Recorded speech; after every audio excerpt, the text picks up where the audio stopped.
Chers amis, bonjour. Je m'appelle Jean-Pierre Guillemin et je suis responsable pour l'Occitanie d'une association qui s'appelle Force Vive. Alors, qu'est-ce que c'est que Force Vive? Eh bien, c'est l'union sacrée des compétences, d'où qu'elles viennent, au service de la patrie. La crise du Covid-19 a mis en évidence l'effondrement complet de notre système de santé, alors qu'il était le plus performant dans les années 80. Elle a montré à tous ceux qui voulaient le voir aussi notre dépendance totale à l'égard de l'Europe, elle-même dépendante des États-Unis. Qu'est donc devenue notre France? Un pays endormi, une nation en crise civilisationnelle et sécuritaire, un pays soumis. Il est donc urgent d'agir pour rebâtir notre pays et redonner sa souveraineté à notre nation. C'est pourquoi j'ai rejoint Force Vive. C'est pourquoi je vous invite tous à venir nous rejoindre, à venir rejoindre cette association Force Vive. C'est pourquoi aussi, jeudi dernier, j'ai réuni autour du général Emmanuel de Richouft, son vice-président, de son directeur général Pierre-Louis Santos, de son responsable gare et héros, le colonel André Thieblemont, et avec l'assistance technique de mon ami Alexandre Blanc, président de la région Centre, que je remercie vigoureusement. Les présidents d'associations représentant des dizaines de milliers de Françaises et de Français, comme vous pourrez le voir dans l'enregistrement qui suit. Je vais citer, entre autres, l'appel au peuple de David Saforcada, Place d'armes de Jean-Pierre Fabre-Bernadac, l'Alliance du peuple de Bernard Claudel, de Notre France avec son représentant Thierry Hengo, de Ligne droite avec son président fondateur Daniel Fabre. Voilà, je vous souhaite à tous une bonne lecture. Vive Force Vive, vive la France. Les portefeuilles se ferment. Tenez, 20 déjà. Si vous avez Bonsoir à vous tous. 5, c'est sûr que j'ai pas. Là, j'ai là, 10. c'est embêtant. Bon, bah, Jean-Pierre tout à Guillemin, l'heure. 5 pour vous, monsieur. responsable Ouais, de ouais. l'Occitanie Moi, pour Moi, Force voilà, je Vive. me rappellerai. D'accord. Je vous Et donnerai. je suis Merci beaucoup. heureux Je de m'installe. Où vous voulez. accueillir Où vous voulez, oui, il y a cette pas de place. réunion débat. Débat, oui, parce que ce qu'on veut surtout, c'est échanger tous ensemble autour d'un thème important qui s'appelle la souveraineté. Pour la définir, et puis pour se rassembler tout autour. Non, non. Parce que Force Vive, c'est avant tout un rassemblement d'idées, déjà. Force Vive, c'est une force de proposition. Et c'est une association qui a pour but, qui va rester pendant 25 ans, pour créer tous ensemble la France que nous voulons, la France que nous désirons, la France que nous choyons. Nous ne sommes pas un parti politique, nous sommes une association, je le répète. Et c'est cette association rassembleuse que l'on voit ce soir, et je vous félicite tous les représentants des différentes associations qui sont ici, qui sont venus nous rejoindre pour débattre de la souveraineté. Je vais parler de l'appel du peuple, avec son président, David Saforcada. Et oui, il est, s'il peut se lever. Et on peut le féliciter, on peut l'applaudir. Merci. Alliance du peuple avec Bernard Claudel. On l'applaudit aussi.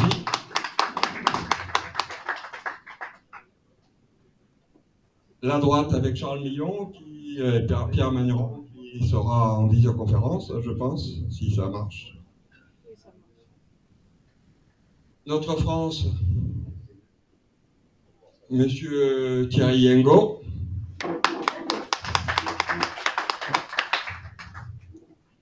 Et notre ami Grolin, Daniel Fabre. Félicitations à tous. Et puis, je cède de suite la parole au vice-président de Force Vive, Monsieur le Général Emmanuel de Richouft.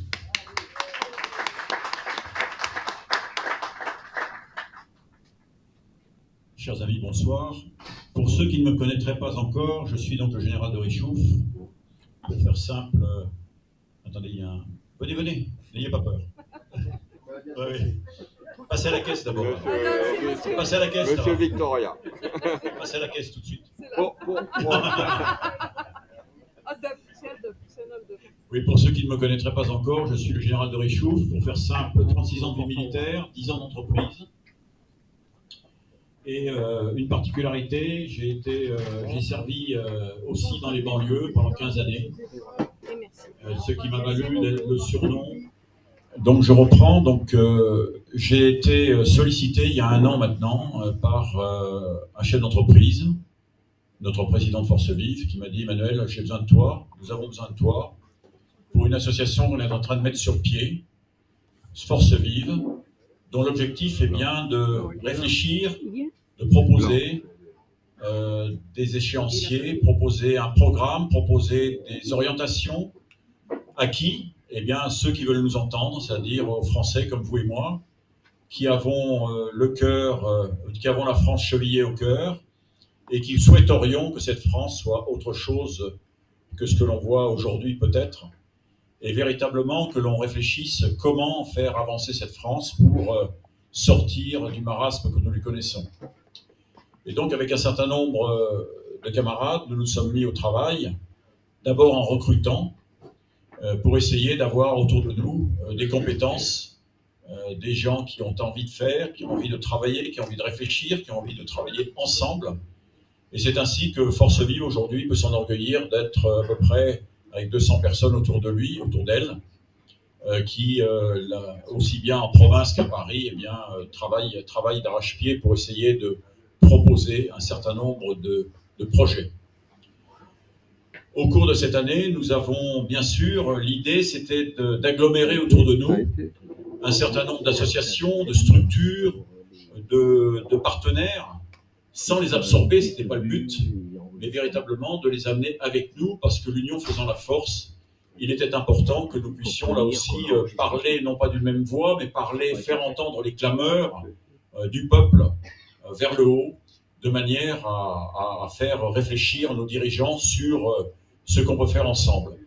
Alors, je crois que Jean-Pierre a oublié dans son annonce à l'instant quelqu'un d'importance qui a, je dois dire, marqué la France au cours de l'année dernière.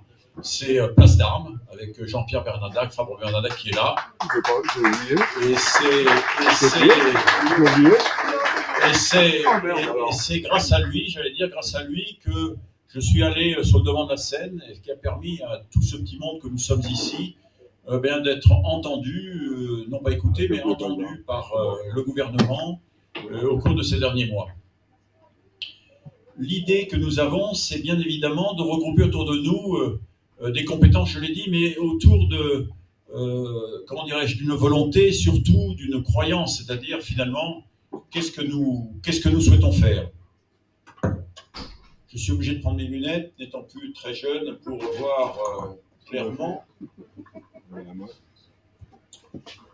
Et nous nous sommes regroupés autour de textes fondateurs, mais je laisserai ensuite Pierre-Louis vous évoquer tout ça.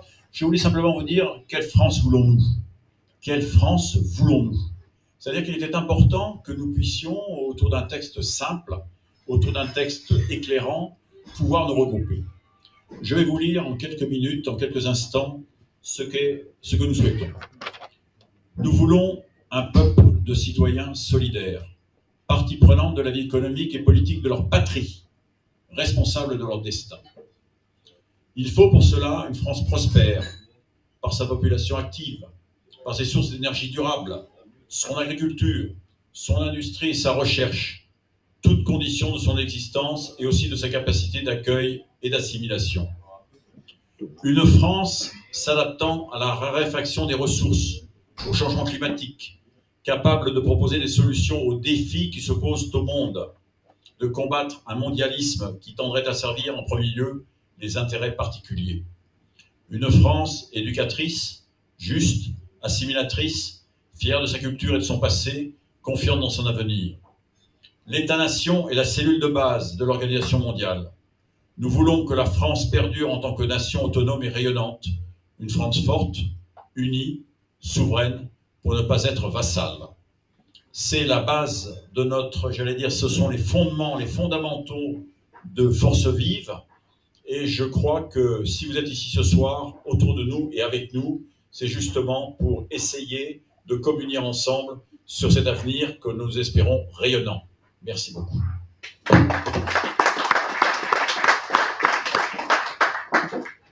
Monsieur Pierre-Louis. Monsieur le directeur général de Force Vive, Pierre-Louis Santos. Bonsoir à tous. Je m'appelle Pierre-Louis Santos. Donc, en deux mots, ma carrière s'est déroulée dans la Marine nationale. Je suis capitaine de vaisseau et ensuite à la tête d'entreprises en France, en Europe et en Afrique. J'ai ensuite été directeur général de la Manif Portos au moment des grandes manifs. Puis j'ai fondé une association pour s'occuper des jeunes décrochés, de 18 à 25 ans, spécialement dans les banlieues. Donc je suis qu'un capitaine de vaisseau des banlieues, moi pas général, mais j'y ai contribué. D'ailleurs avec Emmanuel, nous y avons travaillé ensemble. Et puis on m'a appelé chez Force Vive au mois de mai dernier pour prendre les responsabilités de direction générale, c'est-à-dire surtout d'organisation de toute la partie pratico-pratique, à l'exception de la doctrine à laquelle je participe, mais que je ne rédige pas. C'est quoi ça ? Voilà pour ma petite personne, pour que vous sachiez à qui vous avez affaire. Je voudrais préciser un petit peu les points sur Force Vive pour dire que nous sommes une association, c'est vrai, mais une association d'intérêt général. C'est très important, d'abord parce que ça permet de déduire les cotisations, au moins 66% d'entre elles des impôts, mais ça nous oblige, à l'inverse, à parler avec tout le monde. Donc nous ne sommes pas une association de gauche, de droite ou du milieu, mais nous sommes une association de France et nous travaillons pour notre pays. Ce qui veut dire que toutes les idées qu'on peut avoir, on essaye, c'est pas toujours facile, vous le croirez bien, mais on essaye de les partager avec tous les gens qui réfléchissent ou qui se présentent à une élection ou une autre. On n'est pas toujours bien accueillis, vous le comprendrez. Mais nous y tenons. Alors, Emmanuel vous a parlé des textes, vous a lu le texte fondateur, qui est le texte numéro 1. Alors, ce que je voudrais vous faire partager, c'est le fait qu'on a essayé pendant cette année d'aboutir à une réflexion cohérente et un peu finalisée qui nous permette maintenant d'agir en utilisant ça comme un moteur. Donc, cette articulation de texte, elle est triple. Emmanuel vous a lu le texte qui dit « La France que nous voulons ». Vous pourrez prendre à l'issue, merci de ne pas les lire maintenant, les plaquettes comme ça qui sont à votre disposition ici. Le second texte est un texte qui détaille ce qu'il faut faire, ce qu'il convient de faire, les décisions qu'il faut prendre pour réaliser ce que Emmanuel vous a lu tout à l'heure. Donc il y a une 50aine d'items qui ont été réfléchis par une équipe qui a passé beaucoup de temps à ça. Je vais pas faire comme Castex avec mes lunettes. Et donc, voilà, ça c'est la deuxième mouture qui est très importante, c'est la liste, la lettre au Père Noël, si vous voulez, ce qu'il y a à faire pour que ça marche. Et le dernier texte, qui est le plus important, qui vient de sortir, donc vous en avez quasiment la primeur, s'appelle Urgence politique. C'est un livre qui est là, qui détaille, lui, la façon de faire tout ce qu'on a dit qu'on allait faire. Voilà. Donc, si vous voulez, la totalité de ces 3 textes représente ces textes ces petits livres-là sont en vente à la sortie. Je ne vous dis pas le prix, ça va vous faire peur. Et voilà. Et donc, ces 3 textes constituent le socle de notre réflexion. Hein. C'est important de le dire parce que on a invité le maximum d'associations autour de nous ce soir et on aimerait ressortir d'ici, si c'est possible, en ayant le sentiment que l'essentiel de ce qu'on raconte peut être partagé par la majorité d'entre vous. Voilà un peu l'objectif qu'on se fixe, si vous voulez bien. Le dernier point que je vais aborder avant qu'on passe à la suite concerne la souveraineté dont on vient de parler, et puis vous détaillez, vous donnez 2 ou 3 thèmes, parce qu'on voudrait que cette soirée soit une soirée de débat et pas seulement d'évangiles qu'on récite successivement l'un après l'autre, parce que ça, à la sortie, ça sert à rien. Donc on a retenu 3 thèmes, si vous voulez bien les partager avec nous. Le premier, c'est la souveraineté, je vais y revenir. Le second, c'est un thème économique, puisqu'on participe à la rédaction de certains programmes pour certains candidats qui veulent bien écouter ce qu'on leur dit ou lire ce qu'on leur écrit. Donc il y en a un pour lequel on a écrit en particulier un document qui concerne Là, vous avez une erreur de syntaxe. le déficit commercial français, qui, comme vous le savez, est absolument énorme. On n'a jamais vu ça. Et M. Bayrou a eu une très bonne idée. Il a fait sortir par le commissariat au plan la liste des 900 premiers points qui constituent ce déficit. Donc, comme il y a un certain nombre de gens qui se disent souverainistes et qui veulent réimpatrier tout un tas de productions, ce document est essentiel pour la réflexion de base, c'est-à-dire que ça dit là où on perd, pour voir si on peut arrêter de perdre dans un certain nombre de domaines. Donc, c'est un sujet qui est intéressant à aborder, ça oblige à réfléchir un peu et à ne pas dire yaka. Voilà, donc on voudrait partager ça. Le deuxième sujet, c'est les banlieues, sur lequel Emmanuel a écrit disposition. Et le troisième, c'est la souveraineté. Alors la souveraineté, tout le monde est souverainiste aujourd'hui, vous avez remarqué, même les pires mondialistes se disent souverainistes. Donc en fait, on a essayé, très modestement, de définir une souveraineté qui est celle qui nous sert de guide, qu'on a baptisée la souveraineté 2.0, pour faire moderne. Je vous la décris très rapidement. On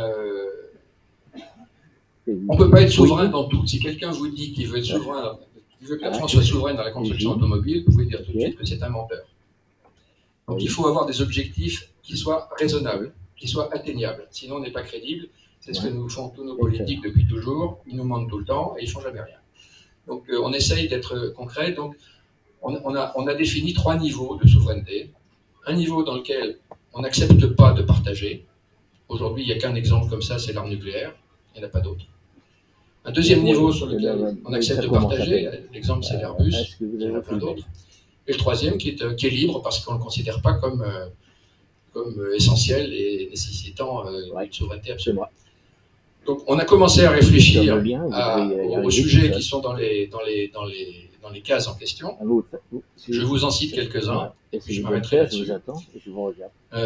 Pour ceux pour lesquels on veut être totalement souverain, il y a évidemment l'arme nucléaire et tout ce qui va avec, un certain nombre de domaines d'armement. Il y a ensuite un sujet qui est très différent qui s'appelle le droit. Vous savez qu'aujourd'hui, le droit français est toujours soumis, que ce soit à la CEDH ou à la Cour européenne de justice, donc on n'est plus maître chez nous, notre droit n'a plus de valeur.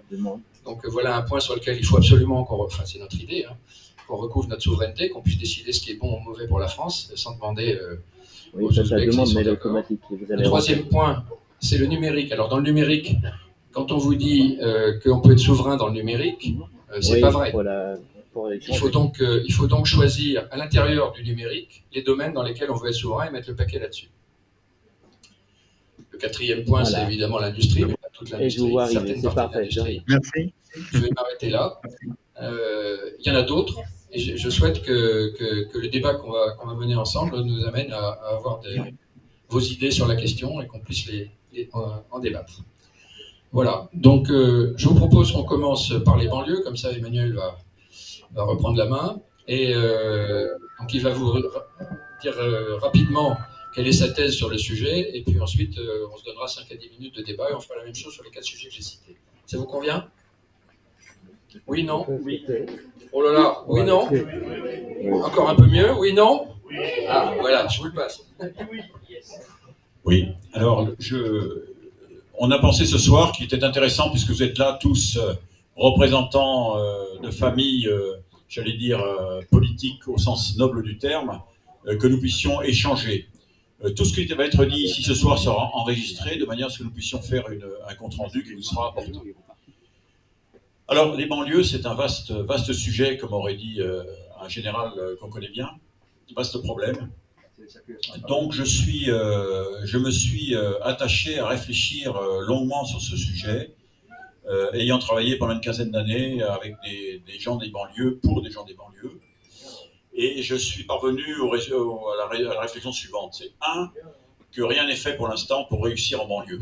C'est-à-dire que l'État n'a pas... voilà. Pourquoi je vais passer rapidement, parce qu'il y a à peu près 6 ministères qui s'occupent des banlieues, sans se parler. Il y a de l'ordre de 60 000 associations diverses et variées qui s'occupent d'insertion et de formation, sans se parler vraiment.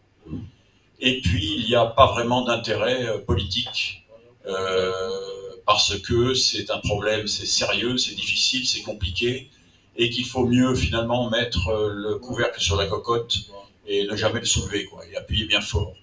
Et donc on déverse des milliards chaque année, et ces milliards engraissent, ou du moins sont déversés vers des associations, vers des structures, des formateurs, etc. Mais finalement, quand la monnaie, l'argent arrive en bas, il n'est pas suffisant, il n'est pas utile ou pas forcément utile pour faire ce que l'on a à faire. Alors la réflexion que j'ai menée, que j'ai sorti un petit, il y a un mois, un manifeste qui fait pas mal de bruit. Si vous voulez, je propose des solutions, qui sont mes solutions, et qui sont des solutions pour que les jeunes comme les moins jeunes puissent être français finalement, parce que c'est ça que l'on veut. C'est-à-dire comment accrocher une population qui est en 2e, 3e, 4e génération d'immigrés en France, des enfants, des petits-fils, des fils et des petits-fils, comment peut-on les raccrocher au navire France? Comment peut-on les réinsérer? Parce que quand vous parlez avec eux, ils sont français, ils sont insérés, ils se disent insérés, mais ils n'ont pas la même vision que vous et moi sur la France. La première des choses, je crois, c'est faire un audit. C'est-à-dire que ce serait la première fois qu'il fallait faire un audit complet de qui fait quoi, combien ça coûte et qu'est-ce qu'on a comme résultat. Qu'est-ce qu'on a comme résultat? La deuxième chose à faire, c'est une réorganisation complète de l'État, avec une politique de la ville, qui soit véritablement dédiée à ce problème. Aujourd'hui, comme je vous le dis, il y a d'innombrables personnes qui s'occupent des banlieues. La troisième chose, c'est avoir de l'encadrement qui permette de travailler vers ces jeunes. Ces jeunes, finalement, c'est qui, c'est quoi? C'est des jeunes, moi j'appelle ça 18-25 ans, en attente, en réflexion pour gagner la France, mais finalement disant je vous tends la main, vous la prenez pas, j'ai que des mains molles en face de moi, j'ai des gens qui me promettent la lune et qui ne tiennent pas parole, et moi j'ai envie de m'en sortir. Alors il y en a d'autres qui disent moi je ne veux pas m'en sortir, je m'en fiche, mais ceux-là c'est pas intéressant. Il faut se focaliser sur ceux qui sont sur le fait du toit et qui risquent de basculer dans le terrorisme, la délinquance, la drogue, etc. Je vous laisse imaginer tout ça. Donc il faut un encadrement. Cet encadrement, où le prend-on? Je propose 2 types d'encadrement. Un encadrement issu, bien sûr, des banlieues, issu des formateurs de banlieues. Il y en a quelques-uns qui sont des gens remarquables, mais là aussi, il faut faire le tri. Et la deuxième chose, c'est prendre des militaires. Des militaires, qui ont terminé leur temps, qui ont terminé leurs 5, 10, 15 ans, 20 ans, des cadres, des militaires encadrants, c'est-à-dire des sous-officiers, voire des officiers subalternes, et créer ainsi entre les formateurs de banlieue et les militaires, véritablement avoir un amalgame qui permette d'aller dans les banlieues et de donner du sens à l'action. C'est-à-dire que les militaires apportent leurs compétences, leur foi dans le métier, leur foi dans la France, et le commandement des hommes, parce que ça, on sait faire. Et puis, vous avez les jeunes de banlieue, les formateurs de banlieue, qui apportent, eux, la connaissance du milieu, et qui peuvent apporter, qui sont en attente aussi qu'on leur apporte, là aussi, matière à travailler. Et au-delà de tout ça, il faut également, et ça me semble important, le rôle que j'ai joué moi pendant 15 ans, c'est être un officier général qui permette d'abord, on est respecté, d'une part, on est entendu, on est écouté par tout le monde. C'est-à-dire que quand vous êtes officier général ou colonel ancien, vous pouvez parler à un préfet, vous pouvez parler aux entreprises, vous pouvez parler aux associations, vous pouvez parler aux jeunes, vous pouvez parler aux entreprises d'insertion, vous pouvez parler aux auto-écoles, vous parler aux sportifs. Bref, vous êtes dans la vraie vie. Hein, et là, vous pouvez apporter beaucoup parce que vous avez l'expérience. Et donc, c'est important qu'on puisse avoir les officiers généraux sur le terrain, qui puissent être cette interface, j'allais dire, multiple. Une fois que j'ai fait tout ça, bien, comment procède-t-on? D'abord, pour procéder à tout ça, eh bien, il faut pour travailler sur une banlieue, il faut imaginer qu'il faut travailler entre 12 et 15 mois. On n'arrivera pas à ramener la paix, j'allais dire la paix, dans la banlieue en moins de ce temps-là. Il faut se focaliser sur 4 ou 5 banlieues d'abord. Voilà. Je pense qu'il y a, vous savez peut-être aujourd'hui, vous avez 1000 banlieues qui échappent peu ou prou à l'autorité de l'État.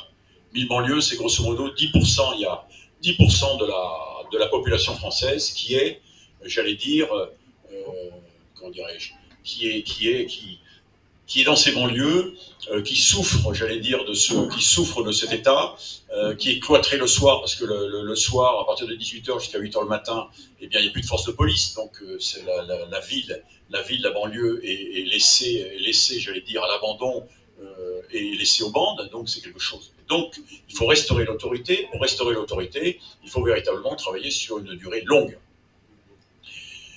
Et là, il y a 2 choses à faire. La première, c'est véritablement avoir une sécurité, apporter, j'allais dire, le bâton. Il faut amener le bâton. Le bâton, c'est une entreprise.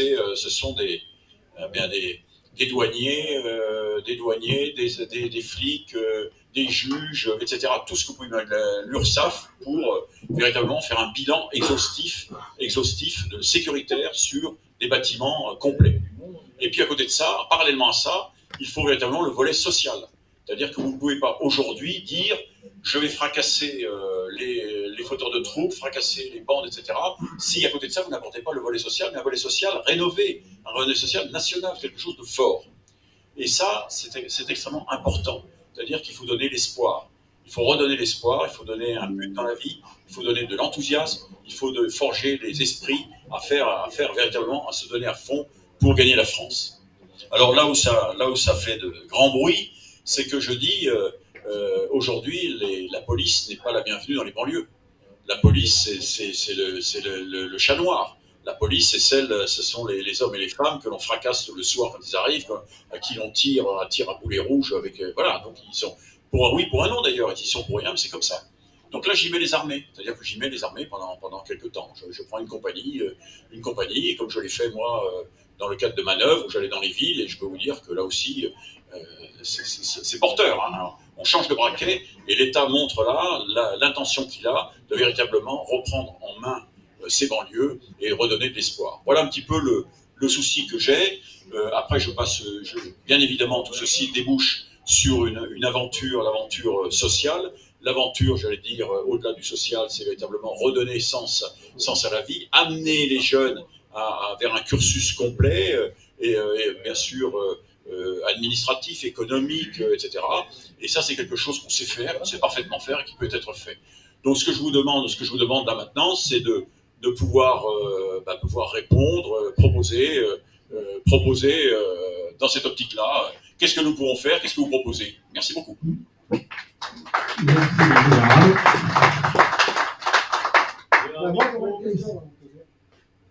Parce que vous avez fait un diagnostic complet. Oui, pardon, Thierry Liengon, Notre France. Par contre, je pense que vous avez omis de parler du rapport à l'identité nationale, déjà, hein, qu'il faut reconstruire. Et ça ne se fait pas simplement en envoyant des troupes dans les quartiers. L'identité nationale, c'est la cohésion du peuple français, hein, qui donne cette transcendance à la patrie. Mais moi, je pense que dans tout ce que vous avez énuméré au niveau des différentes institutions, vous avez omis quelque chose d'important, c'est l'école. Il y a 2 micros là. Non, je rassure, j'ai pas omis du tout, j'ai omis d'en parler parce que bon, le temps passe et j'ai pas le temps de descendre dans le détail. Mais bien sûr, l'école est capitale. L'école, c'est le fondamental. Mais vous savez très bien que comme moi, que de l'école dans les banlieues, c'est une école comme il en existe ailleurs. C'est pas ça qu'il faut. C'est une école comme on avait avec comme moi j'ai connu, mes parents connus. C'est-à-dire une école, voilà, avec des professeurs désignés, on travaille, voilà, on n'est pas sur une école, vous voyez, voilà, on apprend à lire, écrire, compter, et se comporter, et puis voilà. Et ça, c'est quelque chose. Et même dans cette école-là, elle doit être secondée par les écoles spécifiques qui sont aujourd'hui, j'allais dire, on montre du doigt, on ne peut pas les voir, mais toutes les écoles tenues, là, je ne sais plus comment ça s'appelle, toutes les écoles que j'ai connues, l'école de la deuxième chance, etc. Vous voyez, tout ça, il y a tout ce voilà, tout ça, ça existe. Ah, si, ça marche très bien. C'est dans le principe de globalité. Mais le globalité, ne vous inquiétez pas, je globalité. Non, non, mais je vous assure. Bien sûr. J'ai un micro là pour les...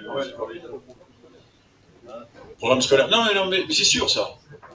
C'est une école adaptée à chaque type de citoyen. Oui, bien sûr, à la base. Parce que vous avez des tas de jeunes qui ne travaillent plus, qui sont désertés de l'école. J'ai un micro pour les... Vous vous présentez, puis on discute. Oui, président. Oui, madame. Oui, bonjour. Oui, de pour la France. Non, moi je... Ça marche très bien. C'est effectivement l'école, mais l'école à la base. Ce n'est pas l'école de la deuxième chance, c'est l'école. Mais vous avez, Voilà. je connais ça, je sais, j'ai vécu, j'ai suivi ça pendant 15 ans, donc je suis parfaitement. Vous avez l'école elle m'écoute pas, elle. Si elle m'écoute. Vous avez l'école à la base, on est bien d'accord. Vous avez des enfants qui ont quitté le collège ou l'école à 12 ans, qui font le chouf dans les banlieues, qui sont les cages d'escalier, et que vous récupérez à 15 ans. C'est ceux-là, vous n'allez pas les remettre à l'école comme les autres. Vous allez les retrouver chaussures à leurs pieds, vous voyez ce que je veux dire. Donc tout ça, ça demande une réflexion de fond, de voir sur le terrain qu'est-ce qui existe, et de faire travailler ensemble tous les gens. Aujourd'hui, personne ne travaille ensemble. Personne ne veut travailler ensemble. Chacun dans son petit studio. Moi, ce que j'ai essayé de faire pendant 15 ans, et ça a très bien marché, c'est de faire un collectif. Et ce collectif, ça fonctionne. Ça demande du temps, mais ça fonctionne, parce que les gens se rendent brusquement compte que quand on est nombreux, quand on est dans une espèce de coalition, ça marche mieux. Mais je suis tout à fait d'accord avec vous. Mais il faut globaliser tout ça. Oui, président.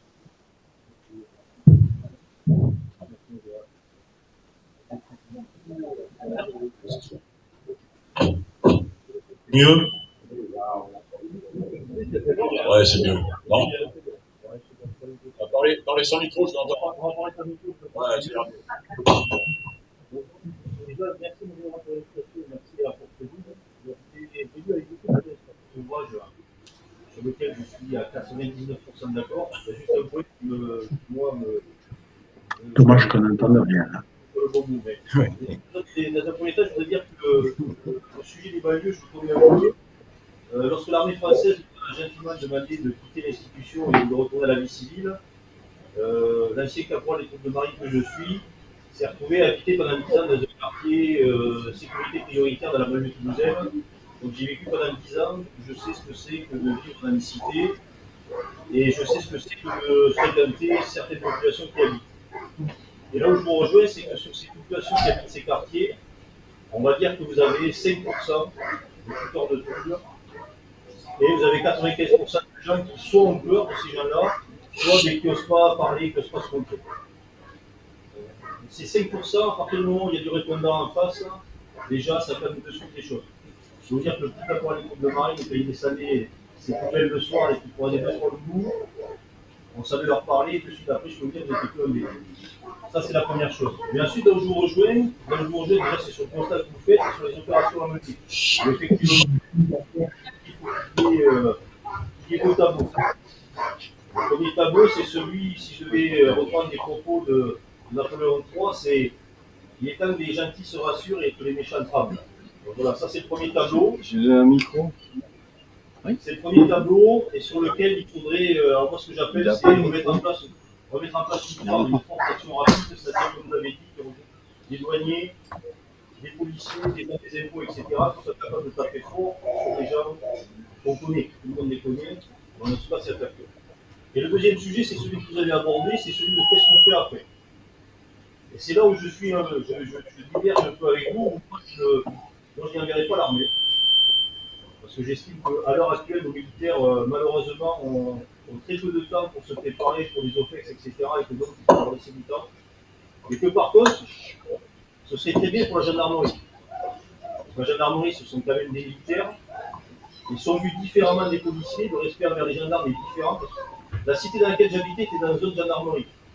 Il faut vous dire que lorsque la gendarmerie débarquait dans la cité, c'était pas la même que quand c'était un équipage de MAC. Le gendarme, il a une façon d'aborder les problèmes qui n'est pas celui de la police. On ne va pas rentrer dans les détails. J'espère qu'il n'y a pas d'anciens policiers d'ensemble, des policiers d'actifs. Mais bon, c'est pas grave, parlons vrai. Parlons vrai. Un gendarme, s'il vous aborde, il vous voit, il ne vous voit pas, etc. Donc il y a une preuve de respect, même avec une racaille, il y a un peu de respect. La racaille, c'est l'oblige à avoir de respect. Donc c'est pour ça, le militaire, l'ancien caporal des TDM, vous me lâchez dans une cité avec des copains de la section, le problème va être vite réglé, mais pas forcément dans le cadre de la loi. Si vous voyez ce que je veux dire. Donc c'est peut-être pas la bonne chose. Et ensuite, moi j'ai une idée, je l'avais évoqué, hein. Moi qui me frotte, certains vont me dire, mais de quoi il nous parle, parce que c'est vieux. Moi je repense au SAS qu'il y avait en Algérie. Vous savez, cet officier, aspirant, bien souvent appelé, qu'on mettait dans un doigt, et dans ce doigt, il faisait du social, il faisait du militaire, il faisait tout.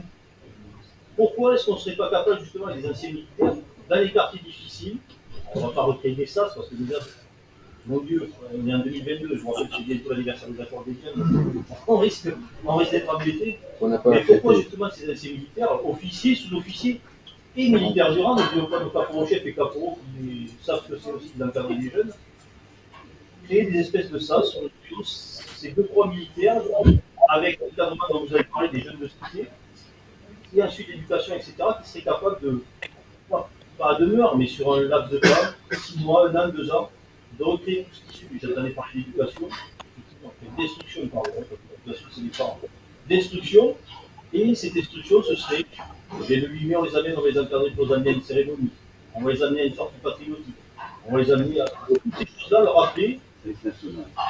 Oui. Fait, toutes ces choses, le service national, pourquoi pas? C'est un sujet qu'on pourrait évoquer. Mais le service national, ça peut être compliqué. Dans le service national, vous allez ramener aussi des jeunes qui, malheureusement, peuvent être cette fameuse 5e colonne qui, après, se servira de centre commun. Mais on peut l'évoquer aussi. Effectivement, moi, j'en ai connu, comme les encadrés dans les fauderies vosgiennes, ils arrivaient au bout de 6 mois, ils étaient déjà libres. C'est service national. Donc voilà. Est-ce qu'à la place des armées, on ne pourrait pas plutôt imaginer la gendarmerie? Oui, j'y ai pensé. J'ai plus que pensé d'ailleurs, hein, travailler dessus. La gendarmerie est déjà fort occupée. Donc voilà. Donc la gendarmerie, et je pense que la gendarmerie est plutôt de zone, j'allais dire, campagne, pour faire simple. Sachant que là aussi, c'est pas calme. Hein. C'est quand même la France périphérique, c'est pas que la France des banlieues. Hein. Il y a quand même maintenant et de plus en plus la zone périphérique campagnarde, et là il y a besoin de gendarmes. Donc c'est la raison pour laquelle je pense, si vous voulez, qu'il faut donner un signal fort. Si vous ne donnez pas un signal fort, ça continue comme avant. Vous allez continuer avec des gendarmes, des policiers, bon, il n'y a rien de changé. Moi je dis, il n'y a rien de changé. Voilà. Pour les SAS, je suis plutôt, j'emploierai pas ce terme, vous l'avez bien compris, on est en France, les jeunes en question, ils se sentent français, donc il faut trouver un autre terme. Et je crois qu'aujourd'hui, on a suffisamment d'associations qui travaillent sur l'alphabétisation, la musique, le sport, etc. Et c'est ces gens-là qu'il faut convaincre et qu'il faut amener à travailler ensemble, avec lesquels il faut travailler ensemble. Voilà. Donc moi, je reste sur ma position. Après, on pourra en discuter. Voilà. Merci beaucoup. Mesdames, Messieurs, bonsoir. Yves Falzon, place d'armes, responsable du Gard, modestement. Je vous écoute. J'écoute depuis très longtemps les propositions de toutes parts. Alors, pour quelle raison nous aurions un petit tabou? Et je vais vous dire lequel, il est tout simple. Ça réglerait beaucoup de problèmes sur le plan social, sur le plan du chômage, etc. Pourquoi on ne referait pas revenir l'armée obligatoire pour les garçons et les filles, puisque malgré tout, si vous regardez bien, il y a pas mal de gens qui sont au chômage, beaucoup de jeunes qui restent sur le placard, parce qu'ils n'ont pas pu faire des études comme ils auraient voulu. Donc je veux bien, mais on serre un petit peu leur plat avec la drogue, avec les problèmes que l'on rencontre tous les jours, les agressions. Ces gens-là, il y a beaucoup de jeunes avec qui on peut parler, il y en a d'autres on ne pourra pourra jamais, ça c'est un fait, parce que ces gens-là sont un peu poussés pour le refus de tout. Alors pourquoi pas, puisque le président Chirac, il avait eu, pour moi, une très mauvaise idée, dans le sens où je me rappelle, bon, moi j'ai 71 ans, mais quand même, les copains qui étaient avec moi à l'époque, il y avait des gens de toute nationalité. Bon, francisés parce que c'était obligatoire pour le service militaire, mais il y avait de jeunes maghrébins avec qui ça allait très très bien. Moi, mon adjudant-chef, c'était un maghrébin.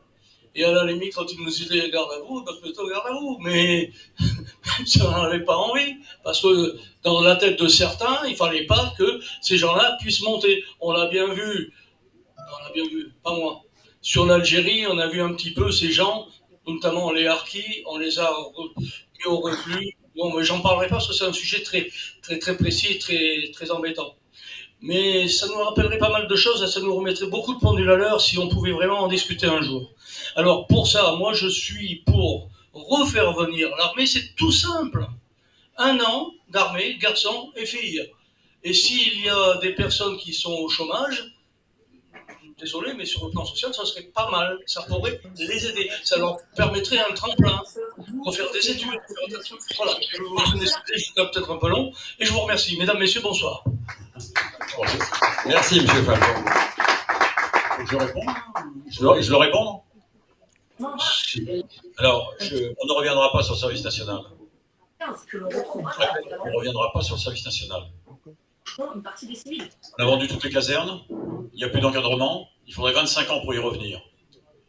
D'autre part, je vous rappellerai que lorsqu'il y avait encore des appelés, et j'en ai commandé, il y avait un appelé sur 2 qui ne rejoignait pas les rangs.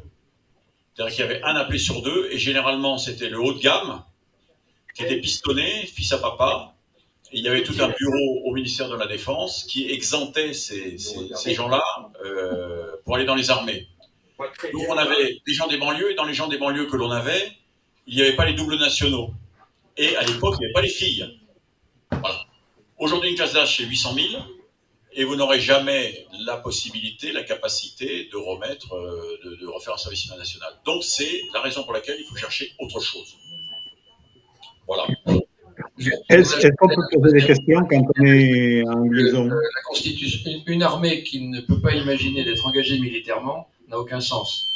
Or, la Constitution prévoit que les appelés ne peuvent être engagés pour la défense du territoire national. C'est la raison pour laquelle, comme l'Union soviétique s'était effondrée, Chirac a supprimé ça. Et donc, reconstruire une armée qui n'a aucune opportunité d'aller au combat un jour n'a aucun sens, quoi. Donc, c'est plus possible, ça. Peut-on poser des questions quand on est relié par Internet? Monsieur Ariel. Tout ce qui vient d'être exposé, je me suis intéressé au problème du service militaire. Comme officier. Oui. Dans des unités de combat.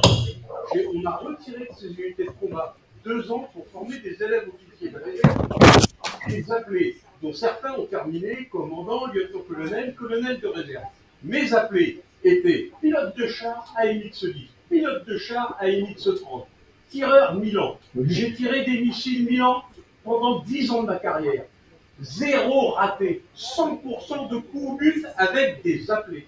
Les appelés étaient tireurs d'élite, ils étaient mécaniciens autour, cuisiniers, ils faisaient tout, c'était les meilleurs soldats du monde quand ils étaient bien commandés.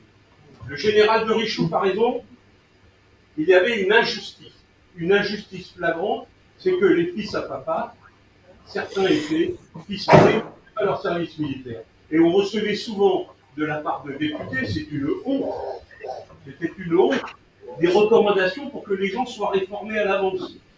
C'était un service inégalitaire. Aujourd'hui, si on veut faire un service militaire ou national, on a effectivement le problème d'une classe d'âge aujourd'hui, c'est 800 000 jeunes, hommes et femmes. Si on enlève la partie qui va être réformée parce qu'ils ne peuvent pas faire, bon, on arrive quand même à 600 000 personnes à intégrer.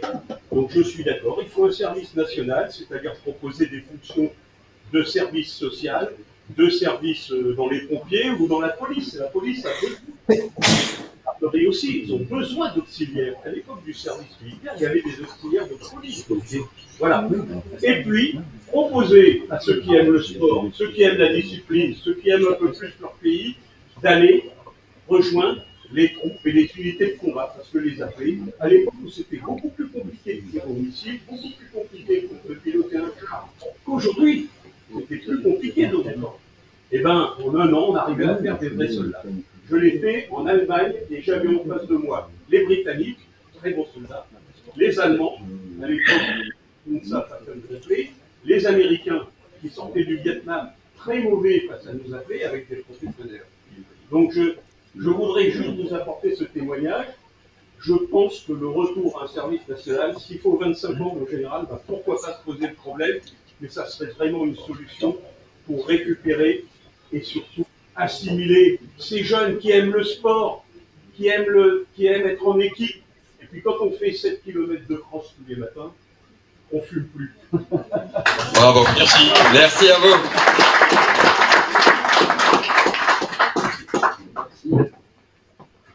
Ça marche là? Non. On peut intervenir quand on est sur Internet ou pas? Apparemment, non. Apparemment, Oui. non. Hein. Merci de vos interventions. On va passer à un autre sujet parce que sinon, comme ça passionne à peu près tout le monde, on en a pour la soirée. Christian? Il y a une personne en visio qui demande s'ils peuvent intervenir.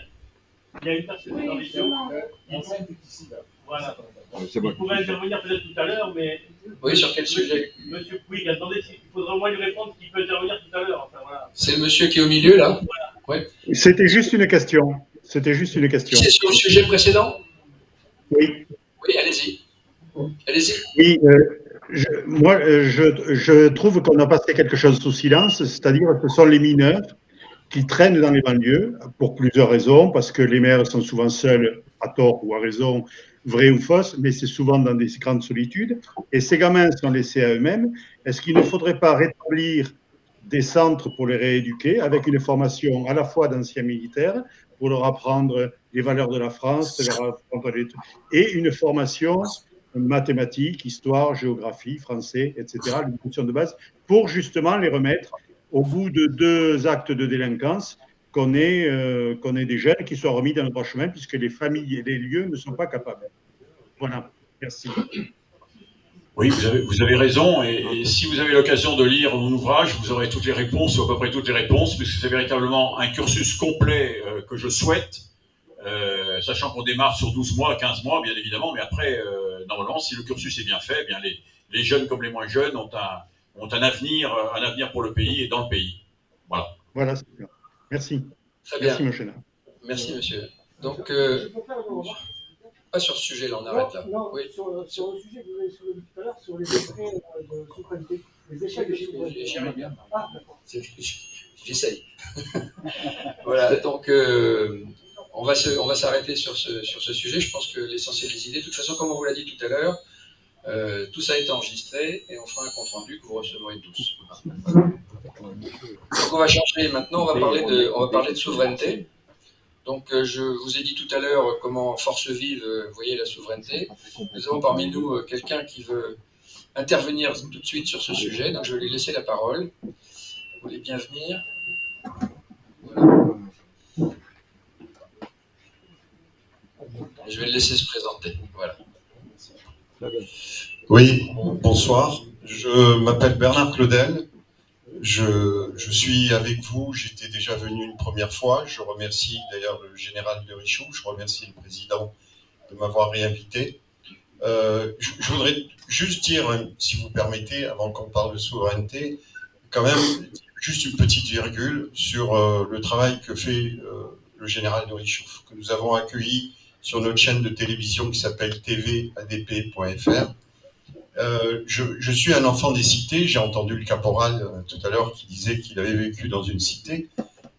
Moi, j'ai vécu dans une cité qui s'est réputée comme étant la plus pire de France. C'est la Bricarde à Marseille, quartier nord, où la police, bien sûr, ne rentre pas, ni la gendarmerie.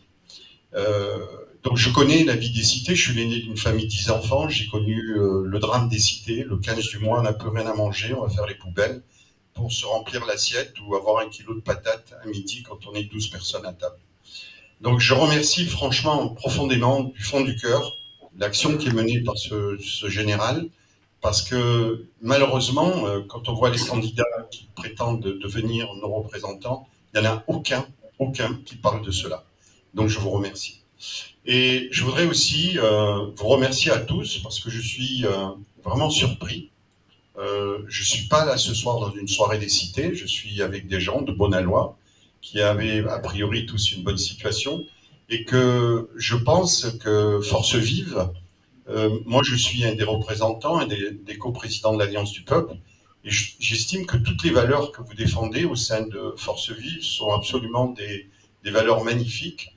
Et en fait, nous, notre première valeur dans l'Alliance du Peuple, c'est l'humanisme. Et je trouve que face à moi aujourd'hui, autour de ces tables, j'ai des humains et je vous remercie pour cela.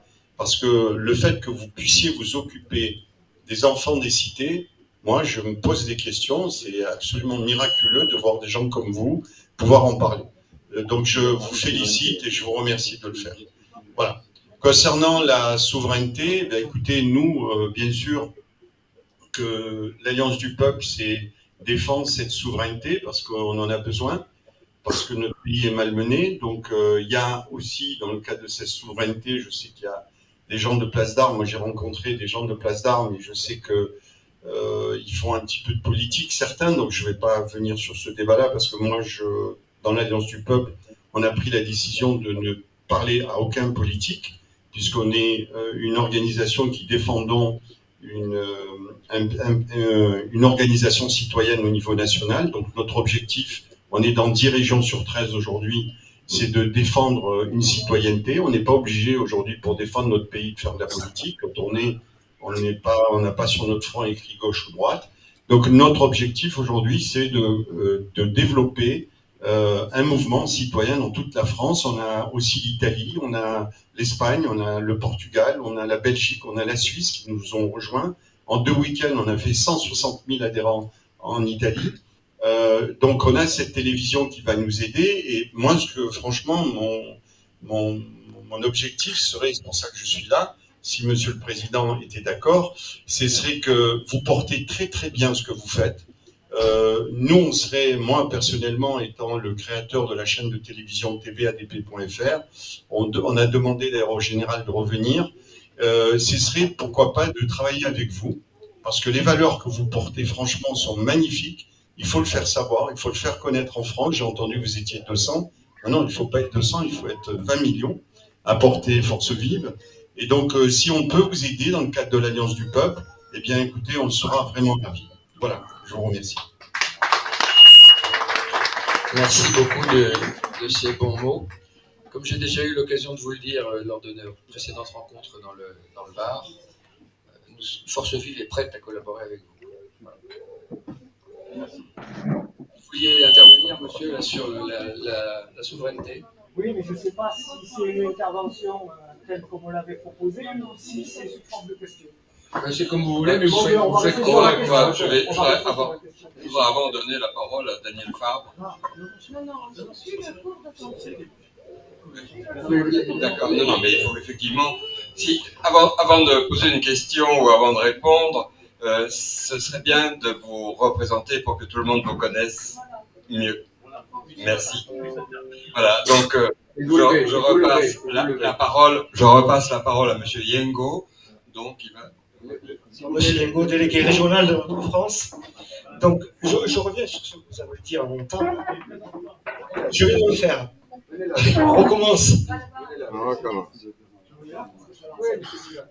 Donc, Thierry Yengo, délégué régional pour notre France, dont le président d'honneur est Henri Guénaud. Donc, pour revenir à ce que vous avez soulevé en entame tout à l'heure, que vous avez pris la parole, notamment sur les échelles de souveraineté, il y a quelque chose que je n'arrive pas à capter. Parce qu'à partir du moment où on est tenu par des traités, je ne sais pas comment on peut retrouver une certaine souveraineté. Sachant que ces traités, et l'un d'entre eux le plus important par rapport à Maastricht, l'Union européenne, on ne va pas faire étalage sur l'Union européenne, mais quand même, ça rejoint ce que je disais tout à l'heure par rapport à l'identité nationale. Il est inscrit dedans qu'on est citoyen européen. Donc on est citoyen français, mais aussi citoyen européen. Donc quelque part, universelle qui est représentée pour aller vers un principe internationaliste. Bon. Et de l'autre côté, moi je pense qu'on peut fonctionner autrement. On n'a pas besoin, on peut garder notre souveraineté. Et n'oubliez pas, le général de Gaulle, ce qu'il voulait, c'était une Europe de la coopération, une Europe des nations. Il ne voulait pas une Europe fédérale. Et là, on nous amène tout droit vers une Europe fédérale. Et c'est le général tout à l'heure qui a parlé de mondialisme aussi. Et on rentre en plein dedans. Bon, comment voulez-vous après être chef ou général chez vous? C'est pas possible. Et on peut très bien travailler simplement dans le cadre contractuel. Je ne vois pas pourquoi on a besoin de rentrer dans un principe d'orientation et d'absorption par rapport à des traités, alors qu'on peut le faire autrement. Voilà. C'était ce que je voulais soulever. Mais bon, j'avais préparé une intervention, mais je ne vais pas la lire. C'est trop long. Je vais essayer de vous répondre. Dans ce que j'ai dit tout à l'heure, je n'ai peut-être pas assez souligné, excusez-moi, mais il y a vraiment la volonté de renverser la table. Quand on dit qu'on veut reprendre la souveraineté de notre droit, d'accord, ça englobe ce que vous dites. Hein, c'est-à-dire qu'une fois qu'on aura renversé ça, on sera beaucoup plus maître chez nous. C'est pour ça et il y a des tas de domaines comme ça, il y a des traités qu'on peut renverser. Si vous voulez, l'analyse qu'on fait, c'est que l'Europe sans la France n'existe plus. On a une position de force quand même. Maintenant qu'il n'y a plus les Anglais, il y a les Allemands et nous. Et si la France décidait ou faisait semblant de décider de ne pas rester, ce serait l'effondrement total. Donc on a une capacité d'imposer nos vues, à condition d'avoir un leader qui soit pour ça, dans un certain nombre de domaines. Vous voyez, donc je pense que c'est par ce bout-là qu'on peut prendre l'affaire. Bien, je voudrais repasser la parole cette fois à l'appel du peuple, à M. Saforcada, s'il veut bien, avant de la donner à M. André Thieblemont, colonel André Thieblemont, responsable de Forces vives.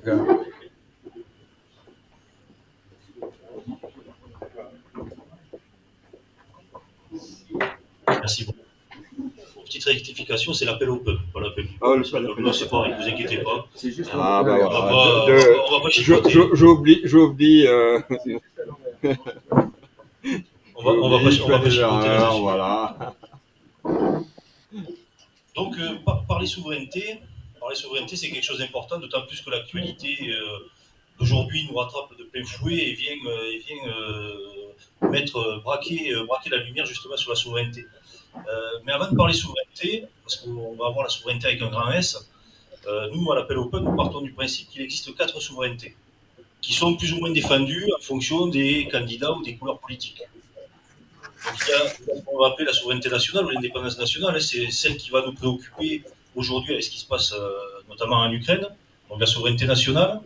On va aussi trouver la souveraineté populaire, d'où l'appel au peuple, d'accord, souveraineté populaire, et qui elle aussi, vous verrez, elles sont toutes interconnectées.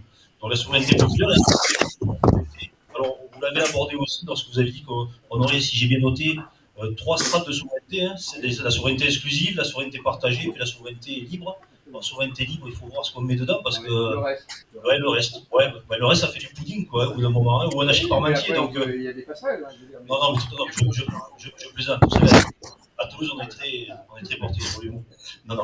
Donc, 2 autres souverainetés, une qui est la souveraineté économique, d'accord, donc dans laquelle justement on peut retrouver la souveraineté partagée, la souveraineté libre, la souveraineté exclusive, bien entendu. Et ensuite, il y a une 4e souveraineté, que moi je vais appeler la souveraineté culturelle, et que certains candidats appellent la souveraineté identitaire. Et moi, la souveraineté identitaire, moi, ça me pose un peu plus de problème, parce que ça veut dire qu'on voudrait exclure justement peut-être ces jeunes de banlieue dont on parlait à un moment donné. Donc voilà, mais pour moi, la vraie souveraineté, c'est celui ou celle, ou le mouvement qui va être capable de regrouper les 4 que je viens de vous nommer. Souveraineté nationale, souveraineté populaire, souveraineté économique, souveraineté culturelle. Là, aujourd'hui, vous avez des candidats qui défendent une souveraineté culturelle, mais la souveraineté populaire, c'est pas trop leur... Ils s'en fichent un peu. Vous en avez d'autres qui vont être fans de la souveraineté économique, mais bon, au sein d'une Union européenne qui nous bouffe de l'intérieur. Donc, alors que la souveraineté, ça doit être ce tout. Donc, on va parler de celle qui nous intéresse aujourd'hui, et vous l'avez évoqué en parlant de l'Europe, c'est la souveraineté nationale. La souveraineté nationale, comme on l'a vu aujourd'hui, le but, c'est pas d'être pro-Biden ou anti-Biden, c'est pas ça. Hein. Chacun là-dessus aura son opinion, et je pense que est bien de la garder pour soi, ce sujet, parce que sinon on ne va pas finir la soirée, ça risque de durer très longtemps. Par contre, ce qui est intéressant de voir, c'est que le président de la République française s'est rendu à Moscou rencontrer le président Poutine, maintenant le président de l'Europe. Donc déjà, ça pose problème. Le président Poutine, face à lui, s'est retrouvé avec un président, mais qui ne représente rien du tout. Il se serait retrouvé face au président de la République française, ça aurait pu être différent. Là, en face d'un président de l'Europe, ça ne représente absolument rien. Que représente l'Union européenne, je vais parler plutôt de l'Union européenne, parce que l'Europe, c'est différent. Donc cette souveraineté nationale, il faut la retrouver, il faut la défendre. Et pour la défendre, il faut déjà rappeler deux choses évidentes. C'est la première, c'est que la France, et uniquement la France au sein de l'Union européenne, possède la dissuasion. Et lorsque vous possédez la dissuasion, vous pouvez être petit de taille, vous avez quand même de gros muscles. Et donc généralement, on vous écoute. La deuxième, c'est que nous sommes un des 5 membres permanents du Conseil de sécurité des Nations Unies. Là, c'est pareil, c'est pas n'importe quoi. C'est pas l'Union européenne qui est membre, c'est la France. Et ça, il faut le retrouver, et ça fait partie de cette souveraineté nationale qu'il faut retrouver. Mais pour la retrouver, on est obligé d'en venir à la souveraineté populaire. Et le seul moyen de retrouver cette souveraineté, qu'elle soit entière ou partagée, ça passe par le peuple, ça passe par le référendum. Bon. Maastricht, je m'en rappelle, j'étais jeune militaire, j'avais déjà 92, j'avais 2 ans et quelques de service. C'est la première fois de ma vie où j'ai participé à un vote. Et c'est la seule fois de ma carrière militaire où j'ai participé à un vote. C'est le référendum sur Maastricht. Ça ne vous surprendra pas, j'avais voté non. Bon. Lisbonne. Et ensuite, on passe au traité européen. Et là, le peuple français, à plus de 55%, dit non. Le président Sarkozy, bien entendu, égal à lui-même, n'a pas osé se présenter au peuple et nous a fourgué Lisbonne. Ça s'appelle une enculette. On peut l'appeler comme ça ou on peut l'appeler différemment. Bref, chacun. Ne lançons pas le débat. Mais là, voilà, là on sortirait du débat et c'est pas le bon truc. Donc voilà, par contre, voilà, défendre la souveraineté nationale, c'est aussi oser défendre la souveraineté populaire parce que c'est de là que tout découle. C'est au peuple français qui avait dit non donc, à la Constitution européenne de redire quel avenir il veut pour la France au sein de l'Europe. Est-ce qu'il est pour une sortif? Excusez-moi, moi je parle de sortif, je ne parle pas de Frexit. J'aime pas les anglicismes, donc sortif pour sortir de la France. Désolé, hein, on est français jusqu'au bout où on n'est pas. Donc soit la sortie de la France de l'Union européenne, soit rester dans l'Union européenne et là, comme le veulent certains candidats, être capable de peser. Et peser, comme on l'a vu, c'est très compliqué. Mais en tout cas, c'est le peuple. Donc vous voyez, de souveraineté nationale, souveraineté populaire, les deux sont liés. Et de ces deux-là, ensuite, découlera le reste. Souveraineté économique. Airbus, effectivement, est-ce qu'on est capable de se faire des Airbus? Mais l'Airbus des fonds marins, par exemple, moi je rêve de ça, d'être capable de... On y travaille. C'était avec plaisir. Mais... Pas moi, hein. Non, même si ça avait été... Mais ce que je veux dire, voilà. Mais Airbus, n'oublions pas une chose. Airbus, ce sont des États qui ont décidé de travailler entre eux, oui. On ne les a pas forcés. Absolument, c'est la souveraineté partagée. Souveraineté partagée.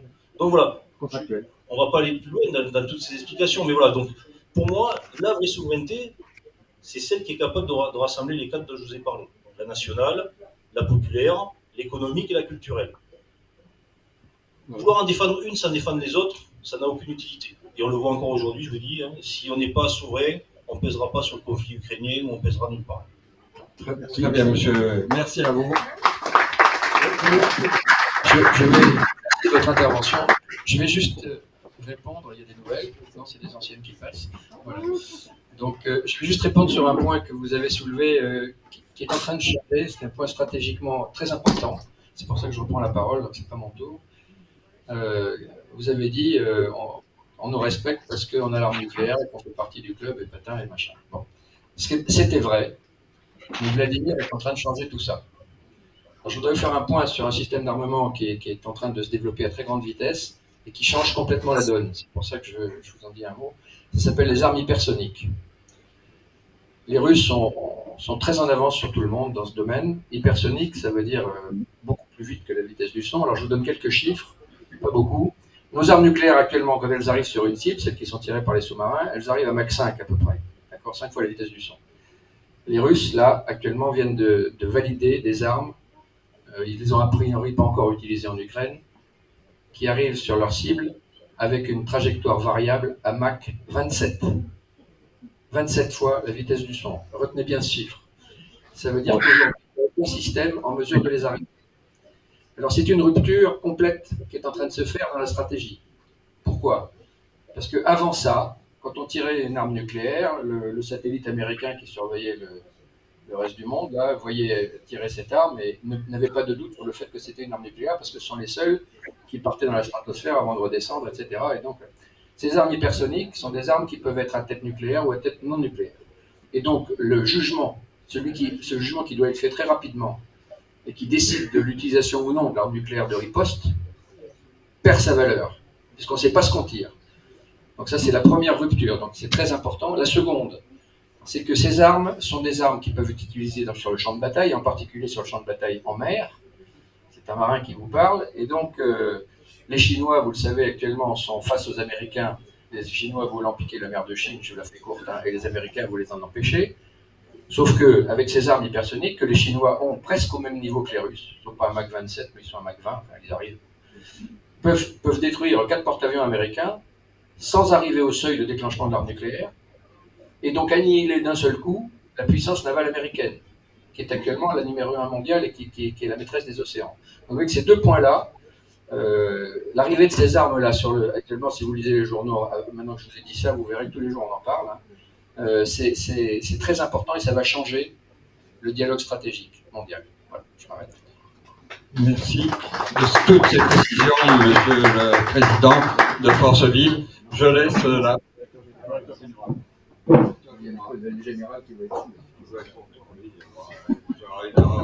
Encore, vous voyez, 3 erreurs, j'appelle au peuple, hein, et oublier donc nos chers amis de Place d'Armes. Voilà, donc je vais laisser Monsieur Jean-Pierre Bernadac. Pas Bernadac, j'ai oublié encore quelque chose, c'est le pape Bernadac. Voilà, Jean-Pierre, voilà. Les femmes, c'est comme Danone, on se lève pour le non-phare. Alors, moi je ne vais pas vous parler, j'ai pas de micro parce que j'ai une grande gueule, vous allez tous m'entendre. Je vais vous parler évidemment d'abord de comment par Place d'Armes et pourquoi Place d'Armes. Je veux d'abord remercier Force Vive pour son invitation et Emmanuel notamment, pour avoir vu qu'on m'avait oublié, pour avoir cité mon nom. Mais je voudrais vous faire remarquer quelque chose, parce que je viens de le voir et c'est assez extraordinaire. Il faut que je le retrouve. Voilà. Voilà le titre du point. Intéressant. Guerre Ukraine, Russie. L'armée française est prête. Attendez. Moi, je suis à Place d'Armes. Pas compris. Alors, c'est le point, hein, je vous jure, hein, vous pouvez regarder. Alors, j'ai essayé de comprendre, alors j'ai cliqué. Elle est prête à aller en Roumanie. Non mais, attendez. Bien, ouais, je vais vous dire, la souveraineté, elle est là-dedans. Elle est là-dedans. C'est-à-dire qu'à un moment où on a un homme qu'on apprécie ou qu'on n'apprécie pas, qui est capable de dire à un moment donné, on y va, nous, on dit, et les mecs, retenez-nous parce que sinon on va faire malheur. Faites attention. Voilà, c'était pour vous faire rire, mais je crois que c'est très important. Alors, je dirais que la souveraineté, après je vais vous expliquer ce que nous sommes et ce que la souveraineté, c'est un peu comme un corps humain. Il y a la tête, parce qu'on ne peut pas être souverain sans avoir une doctrine, une structure, je ne vais pas dire une idéologie, je laisse ça aux marxistes, mais une structure. Et je pense qu'aujourd'hui, il faut la renouveler, cette structure. Il y a beaucoup d'intellectuels chez nous, ça je m'en réjouis. On voit très bien que tout ce qui est identitaire, tout ce qui est souverainiste, tout ce qui est patriote, que nous on prend le terme patriote, on voit bien qu'aujourd'hui il y a des réflexions. Et c'est normal parce que les autres de l'autre côté, ils ne pensent pas. Alors, ils n'ont pas besoin de penser. Pourquoi ils n'ont pas besoin de penser? Vous savez pourquoi? Très simple. Tout ce qui n'est pas eux, c'est fasciste, extrême droite. Pas à penser, c'est pas la peine. Il suffit juste d'avoir ça. Donc ça, c'est le premier point, c'est la tête. Après, il faut le cœur. Parce que je crois que la notion de souveraineté, c'est aussi le cœur. C'est ce qu'on a au fond de soi. C'est l'esprit. C'est le cœur et l'esprit. Et puis je suis désolé, mesdames. Vous m'entendez pas, hein? Bon, je suis désolé, mesdames, je vais être vulgaire. Casaque rouge de Benoît, diable Vauvert. Mais il faut une paire de couilles. C'est ça, c'est ça. Et ça, je vais vous dire, aujourd'hui, on en manque énormément. Voilà. Ça, c'est sûr.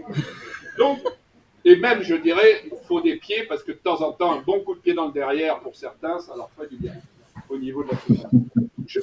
J'ai essayé de plaisanter, mais je pense que c'est important de comprendre tout ça. Parce que c'est vrai que c'est le b.a.-ba, et puis c'est un peu trivial ce que je vous dis. Mais je crois que derrière, il y a des choses qui sont quand même importantes. Alors, je vais vous parler de Place d'Armes. Et ça s'arrête. Je vais vous parler de Place d'Armes. Alors, Place d'Armes, c'est une erreur de la nature. Que moi, je ne devrais pas être là aujourd'hui. Ou alors c'est un phénomène mystérieux, mais en même temps qui demain peut prendre une place considérable. En fin de compte, je l'ai expliqué déjà plusieurs fois, Place d'Armes, c'est la chance que nous avons eue, que j'ai eue, à partir du moment où il y a eu ce livre que j'ai fait. J'ai voulu le résumer en une feuille, un feuillet, et ce feuillet, en fin de compte, c'est devenu la lettre au gouvernement, qui est devenue la lettre des généraux. Merci Emmanuel, grâce à toi. Vous êtes maintenant, il n'y a que les généraux qui comptent. Moi qui étais content parce qu'il y avait, je crois qu'il y avait 4000 hommes du rang qui avaient signé la lettre. Eh bien, ils n'existent plus. C'est les 61 généraux qui ont pris la relève. J'en suis très content, je le dis, mais je sais, j'en suis très content. Donc, Place d'Armes, en fin de compte, c'est cette lettre. On l'a mis sur un site. Et puis, je l'ai adressé aux militaires parce que la patrie, je crois que le caporal, tout à l'heure, en a parlé. Voilà, il est là. Et on a parlé, d'ailleurs, j'ai beaucoup de points communs avec vous. C'est vrai que les SAS, j'y réfléchis autant que vous. Donc, et puis je suis de Toulouse. Bon, vous voyez. Hein. Bon, donc, j'ai pensé que l'armée était à même de mieux comprendre cette lettre. Donc, pour avoir la population, il fallait passer par l'armée. Je pense que ça, c'est une bonne chose quand on sait que le dernier sondage donne 98% des gens qui pensent que l'armée est une institution fondamentale, nécessaire, essentielle. Et ça, c'est bien. Alors, on a lancé ça, et moi, j'ai dit, je vais récolter 50 signatures. Et une lettre. J'ai réfléchi 15 jours pour la lettre, hein, parce que, quand même, heureusement d'ailleurs, j'ai pesé tous les termes. Mais je me suis dit, bon, vogue la galère, il va y avoir 50 signatures. Et puis, on a eu de la chance. Alors, je dis là aussi, souvent, la lettre des généraux, c'est entre Cap Canaveral et la Sainte Vierge. Je vais vous expliquer. Cap Canaveral, parce qu'il y a eu comme ça des étages. Alors, le premier, je suis passé sur Sud Radio. Bercoff est devenu pratiquement un ami parce que je le vois souvent. Je vais encore le voir dimanche, jeudi d'ailleurs, je vous le dis, je passe jeudi pour le voir. Bercoff, donc, m'a invité. Quand il a su qu'il y avait la lettre en plus du livre, il voulait m'inviter pour le livre, pour la lettre. Il m'a demandé de venir à Paris. Donc j'ai pu monter à Paris et le voir. Premier temps de la manœuvre. Le deuxième, Valeurs Actuelles. Valeurs Actuelles a repris un article, paraît-il, le 21 mars. C'est pas ma faute, là, le 21 mars. C'était putsch. Il paraît, on ne savait même plus. Je me souvenais plus que c'était putsch, mais après j'ai su que le 21 mars, maintenant je le sais, grâce à Valeurs Actuelles, que le putsch était le 21 mars. Donc, évidemment, nous sommes devenus des putschistes. À ce moment-là, hop, encore un étage. Il y a Marine Le Pen qui vient et qui dit amenez-vous à moi, venez me retrouver, vous êtes des gens sympathiques. Je lui ai dit que, bon, elle avait tout à fait raison de le dire, mais que aller vers elle, non, ce n'était pas le but de Place d'Armes. Place d'Armes a une structure, alors je réponds à monsieur, non pas politique, ça serait ridicule de ma part, mais une structure qui n'est pas électoraliste. Le bureau politique n'est absolument pas, et on ne veut pas l'être. Et je vous expliquerai tout à l'heure pourquoi. Donc, tout ça a fait monter, et puis alors là, il y a eu la vedette américaine. Mélenchon. Là, il a été génial. Il nous a foutu le procureur de la République sur le dos. Il nous a traité de tous les noms, de factieux, de trucs. Bon, on a eu les droits. Et chaque fois, le chiffre montait. Parce que chaque fois, on parlait de nous. Donc, le chiffre de gens qui signaient cette lettre montait. Ensuite, on a eu 4 jours de silence. Qu'est-ce qui se passe? Bon, c'est peut-être fini, tout ça. Mais que disent nos amis gouvernants, justement, puisqu'elle était au gouvernement? Et là, après 4 jours, voilà, après 4 jours, on a eu droit au ministre. Alors, il ne porte pas les charentaises, mais il aurait pu. Hein. Bon, là, ça a été génial. C'était sublime. C'était sublime. Je vois encore leur trogne, d'ailleurs, je ne sais plus comment elle s'appelle, trogneux. Non, c'est pas celle-là. Non, mais c'était panachier. C'était extraordinaire. Le ministre Praline. Extraordinaire. Ces gens, on sent que ces gens sont des gens qui connaissent leur métier. On sent que la ministre de la Défense, c'est quelqu'un qui sait ce que c'est qu'un sac à dos. Oui. On le voit. Que le sac à dos. D'ailleurs, quand je suis passé à CNews, je leur ai dit, écoutez, pour les Charentaises, ok, mais nous, on a eu les Rangers. Hein, c'est pas tout à fait la même chose, on a fait des tas de choses avec les Rangers. On a marché, on a sauté, on a même plongé avec les Rangers. Vous, évidemment, vous, la seule chose que vous connaissez, c'est pantoufler. Alors, ça, ils pantouflent. Nous, on a peut-être le droit maintenant de pantoufler et les généraux ont le droit d'avoir leur charentaise. D'ailleurs, pourquoi tu ne lances pas une marche de charentaise? Parce que franchement, tu aurais des succès. Tu mets derrière charentaise générale, ça part comme des... Voilà. Donc, à partir de ce moment-là, ce qui a été intéressant, c'est que nous avons réussi à avoir 27 000 anciens militaires, j'allais dire militaires, oh là là, 27 000 anciens militaires, 61 généraux, donc vous avez un des représentants ici, et nous avons eu à peu près 80 000 civils. Ce qui fait que comme nous avons, après Place d'Armes, créé les Amis de Place d'Armes, entre Place d'Armes et les Amis de Place d'Armes, nous avons eu 100 000 personnes. Vous voyez, c'est quelque chose de considérable. Qu'est-ce qu'on allait faire? Vous avez insulté, vous avez injurié. Donc à partir de là, on a dit il faut qu'on crée une association. On a créé une association. Le mot était tout trouvé, c'était Place d'Armes. Hein. On a repris la notion de Place d'Armes. Et puis, cette association, on a décidé qu'il fallait faire des choses. Parce qu'une association, pas grand-chose. Ils sont là-bas au fond, là, mais ils me reprochent assez de ne pas en faire assez. Alors il fallait faire des choses. Donc, c'est vrai. La chose essentielle que je voulais vous dire, c'est ceci. Nous allons faire une manifestation le 26 mars. Vous êtes conviés à cette manifestation tous le 26 mars. Elle aura lieu à Paris. On n'a pas assez d'effectifs pour les faire dans chaque ville de France. Mais cette marche, elle est faite pour 4 raisons. Ça s'appellera la marche de la fierté française. C'est un petit topo d'humour par rapport à la Gay Pride, vous voyez, la fierté française, là, les autres c'est la fierté LGBT, bon, c'est pas tout à fait la même chose. Et il y a 4 choses. La première chose que je voulais mettre en avant, c'est la notion de liberté. C'est évident qu'on n'est pas apparu énormément, on me le reproche d'ailleurs sur le problème du Covid et ensuite des flux passes. Pourtant, je suis évidemment contre le pass sanitaire. Mais chez nous, il y a des gens qui sont vaccinés, il y en a d'autres qui ne sont pas vaccinés. Et donc, je ne veux pas faire de bisbis. Moi, je suis vacciné, je le dis, je suis vacciné. Parce que si je veux aller, comme je vais souvent au restaurant ou voir des gens ou autre, c'était très compliqué. Bon, donc, il y avait qui sont vaccinés. Donc, ça, ce n'est pas le problème. Mais il y a une chose fondamentale, c'est la liberté. On n'a pas deux sortes de citoyens français. On n'a pas ceux qui peuvent aller quelque part et ceux qui ne peuvent pas aller quelque part. Citoyen français, c'est quelque chose, c'est une unicité et c'est essentiel. Ça, c'est la première des choses.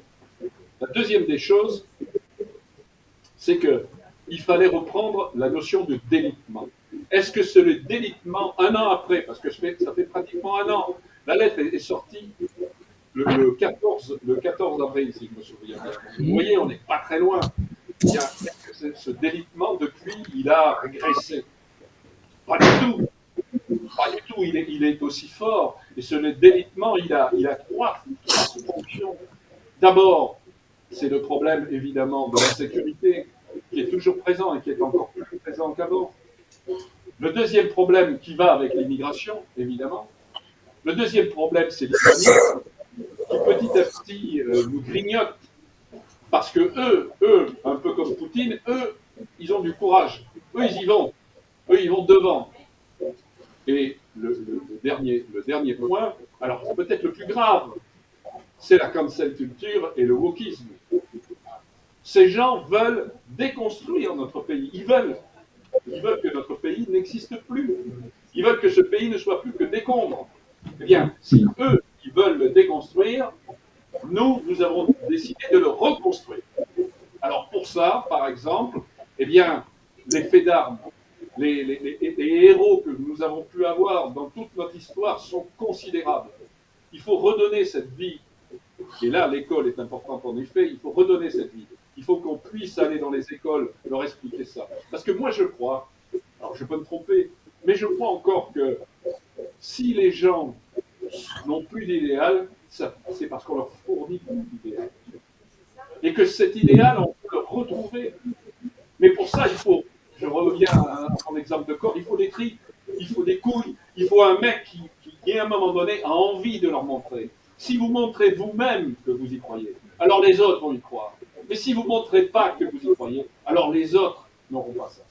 Et ça, c'est important. Donc, la notion de délitement. La troisième, c'est la notion d'histoire. La notion d'histoire parce que il se trouve que le 26 mars, c'est une date, et que nous ne voulions surtout pas faire notre manifestation le 19 mars. Parce que d'habitude, dans tous les pays du monde, on ne fête pas les défaites. Et le 19 mars, c'est une défaite. Et pire qu'une défaite. C'est un reniement. Puisque le 19 mars, il y a eu des accords, vous le savez, c'était les accords d'Évian, et que ces accords d'Évian n'ont jamais été respectés par le FLN, c'est-à-dire celui qui a pris le pouvoir en Algérie. Jamais. Donc, aller défiler ce jour-là, c'est aberrant. Surtout qu'en plus, quand on sait qu'il y a eu des milliers, des dizaines de milliers d'Européens, de Harkis qui sont morts, ça, c'est innommable. C'est innommable. Donc, on ne l'a pas fait le 19. Et je peux vous dire qu'on va communiquer le 19 pour dire tout le mal qu'on pense de ça, mais on a décidé de le faire le 26. Alors, il se trouve que le 26, c'est aussi la rue d'Isly. Alors, comme déjà on a eu, évidemment, le 21 avril, avec le putsch, on va nous ressortir. Évidemment, on va nous ressortir la rue d'Isly. Ça, c'est ça. Et le dernier point, alors le dernier point, c'est un nouveau point que je veux. Je ne sais pas si Emmanuel sera d'accord, mais moi, je trouve que c'est important. Nous avons perdu, l'armée française a perdu, engagé et appelé, depuis 1945, pratiquement 70 000 hommes. Elle a perdu en 1940 100 000 hommes. Vous voyez qu'on n'est pas très loin. Elle a perdu 70 000 hommes entre l'Indochine, l'Algérie, l'Afghanistan, la Corée, l'Afghanistan, et maintenant, vous le savez, le Sahel, où on s'est conduit comme d'habitude, c'est-à-dire comme des matamores, retenez-moi, je fais un malheur, et puis aujourd'hui, on dégage. Tout ça, 70 000 morts, pourquoi? Est-ce que ces gens sont véritablement morts pour la France? Eux, ils le pensent, et ils ont raison, et ils sont fiers, je suis fier d'eux qu'ils le pensent. Mais je dois dire que les politiques derrière, ce sont les 180 degrés constamment, hein, les atermoiements constamment. C'est ceux-là qui ont provoqué ça. Eh bien ça, moi je le dirais à la tribune 26, ça, on n'en veut plus. Prenez vos responsabilités. Ne foutez pas l'armée dans une situation merdique dans laquelle vous les mettez. Parce que derrière, c'est la mort d'un individu. Et la mort d'un individu, c'est le pire des choses qui arrivent. Même si on est prêts, nous, à mettre notre vie en jeu. Et à la donner pour notre patrie. Mais on n'a pas pour ça à faire n'importe quoi. Très souvent, on a fait n'importe quoi. Donc, vous voyez, c'est ces 4 raisons essentielles pour moi qui font que le 26, on sera là et que, à part si on nous l'interdit, hein, pour l'instant, non, mais avec ce qui se passe, on ne sait jamais. Mais sinon, le 26, on sera là. Et dans cette manifestation, il y aura 2 structures. Il y aura une structure d'anciens militaires. Et je peux vous dire quand même, et ça va faire du bruit, c'est que c'est la première fois depuis la libération qu'il y aura des militaires dans la rue, enfin des anciens, pardon, des militaires, les anciens militaires dans la rue, depuis la libération, qui n'iront pas simplement au monument aux morts. Ça, c'est important. Et derrière, il y aura les civils, parce que nous voyons bien que nous sommes une avant-garde qui a pour but une protection des civils. Un militaire, il est là pour protéger son pays, donc il est là pour protéger ses citoyens. Et ça, ça me paraît important. Voilà, donc je voulais terminer là-dessus, puis je ne veux pas vous retenir plus, parce que je sais que vous avez faim, mais je crois que c'est important de se dire soif. Alors moi donc, je vais pouvoir terminer après. Mais je crois que c'est important de comprendre ça, c'est que Place d'Armes, c'est quoi? C'est un pont. C'est un pont entre une rive où il y a 98% de la population, c'est-à-dire les civils, et de l'autre côté, il y a l'armée d'active. Et pour que cette armée d'active puisse communiquer avec les civils, eh bien, il y a cette espèce de pont de Place d'Armes. Parce que je vous dis une chose, c'est que si demain, nous faisons cette manifestation, dans les popotes, dans les messes, dans les bivouacs, dans les chambrées, je peux vous dire qu'on en parlera. Ça, c'est certain. Vous avez vu que derrière notre lettre, il y a eu la lettre faite par les gens d'Active, il y a de la même chose. Là, je peux vous dire que dans l'Active, ça parlera. Et si ça parlera, ça foutra la trouille aux politiques. Et ça, c'est une bonne chose, parce qu'au moins, ils feront plus n'importe quoi comme ils ont l'habitude de le faire. Voilà, je vous remercie. Bon appétit à tous.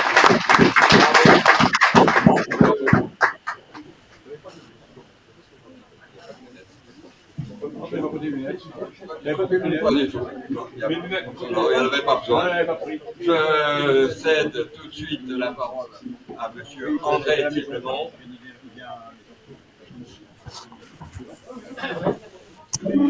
Bon,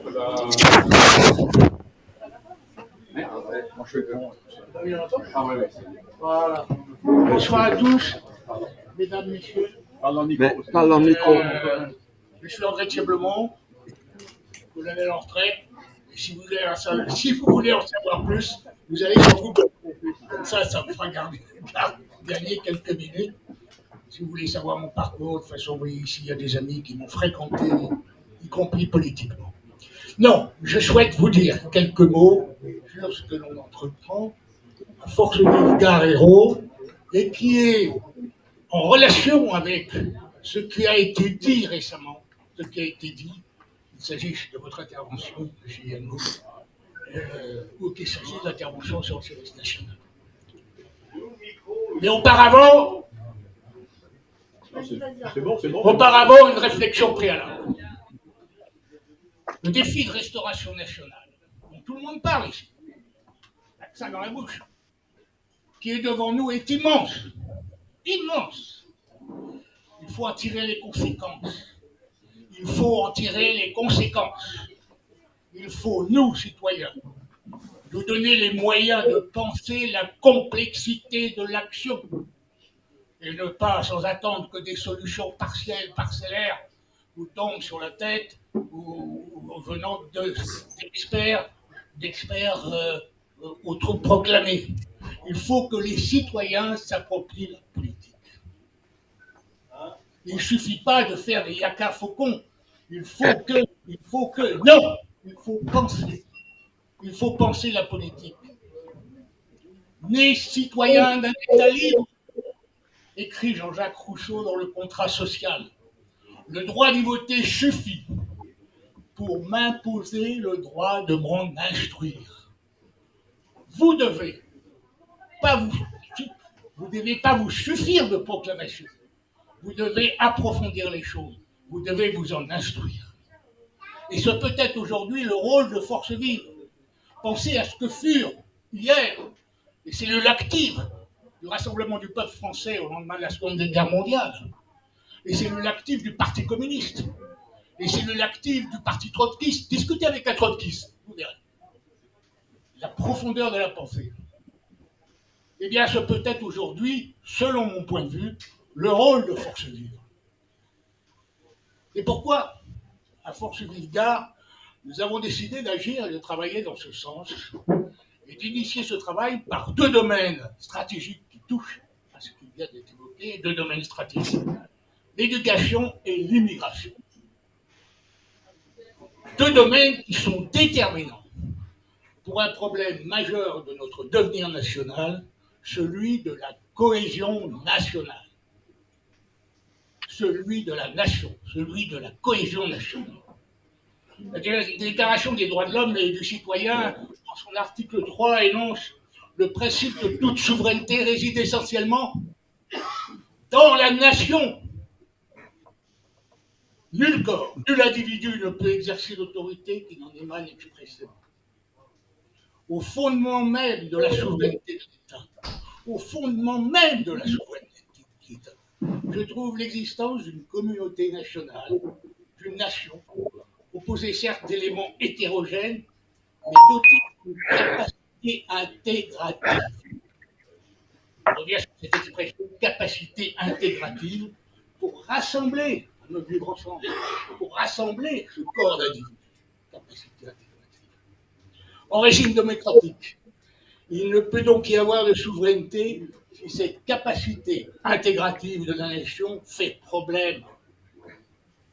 Il ne peut pas y avoir de souveraineté si cette capacité intégrative se délite. Il ne peut pas y avoir de souveraineté si la cohésion nationale est en question. Il ne peut pas y avoir de souveraineté sans cette cohésion nationale qui légitime la représentation démocratique. Sans cohésion nationale, il n'y a pas de représentation démocratique.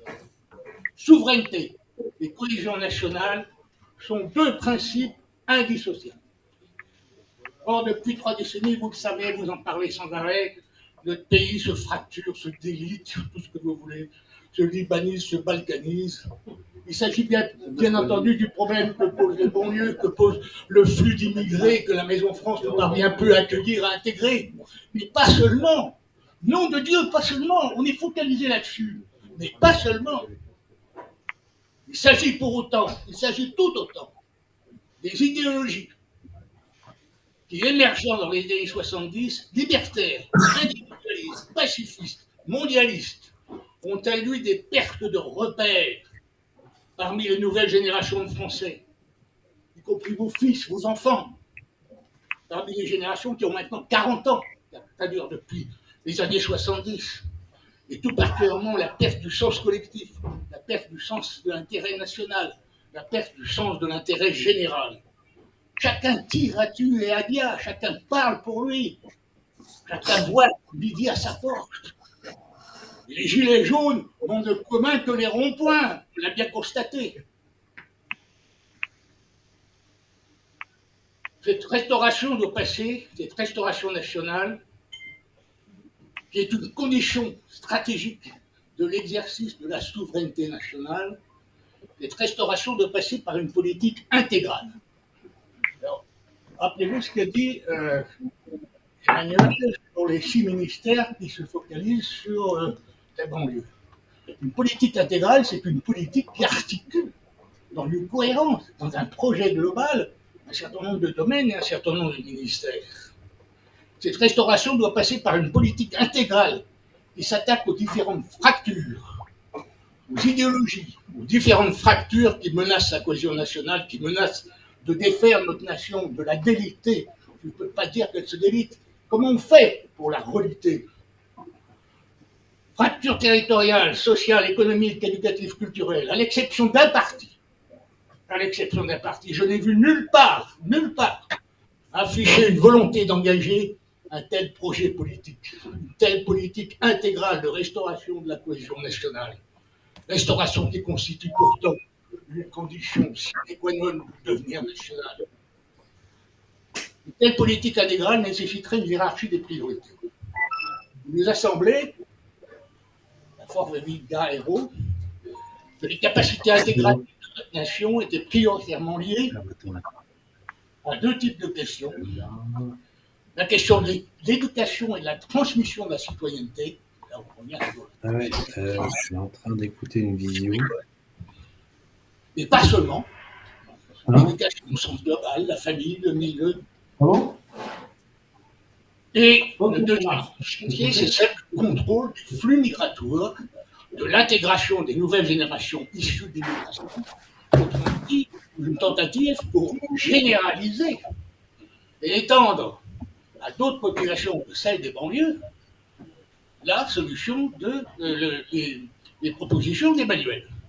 C'est donc sur ces deux chantiers que notre groupe a décidé de travailler, l'éducation au sens global du terme et l'immigration qui est indissociable de l'intégration. Avec, j'espère, en fin d'année, un document élaboré en commun, qui ne sera pas un document d'experts, qui sera un document de citoyens responsables, ayant pensé profondément le problème. Je repense au service national, pour vous donner un exemple, parce que ça échappe à beaucoup de monde, c'est Fanny Le Pen.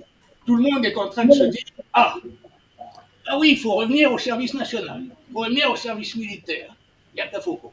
Comment on fait? Et puis de l'autre côté, non, Emmanuel dit « C'est pas possible. Pas possible. » Eh bien non. Entre ces deux voies, l'une négative, l'une positive, etc., le service national, si on réfléchit bien, quand on regarde l'histoire de la Troisième République, il a été une voie aux côtés de l'école. L'école instruit les fondateurs de la République pérenne. Il a été la voie avec l'école pour répondre aux problèmes que nous avons, nous, aujourd'hui, enfin, pas le même, mais pour répondre à l'unité de la nation. Comment faire? Avec d'un côté les monarchistes, de l'autre côté les communards. Donc, le service national est une voie. Mais c'est plus une voie aujourd'hui qui peut être, c'est pas le chemin qu'il faut reprendre, c'est la voie qu'il faut reprendre.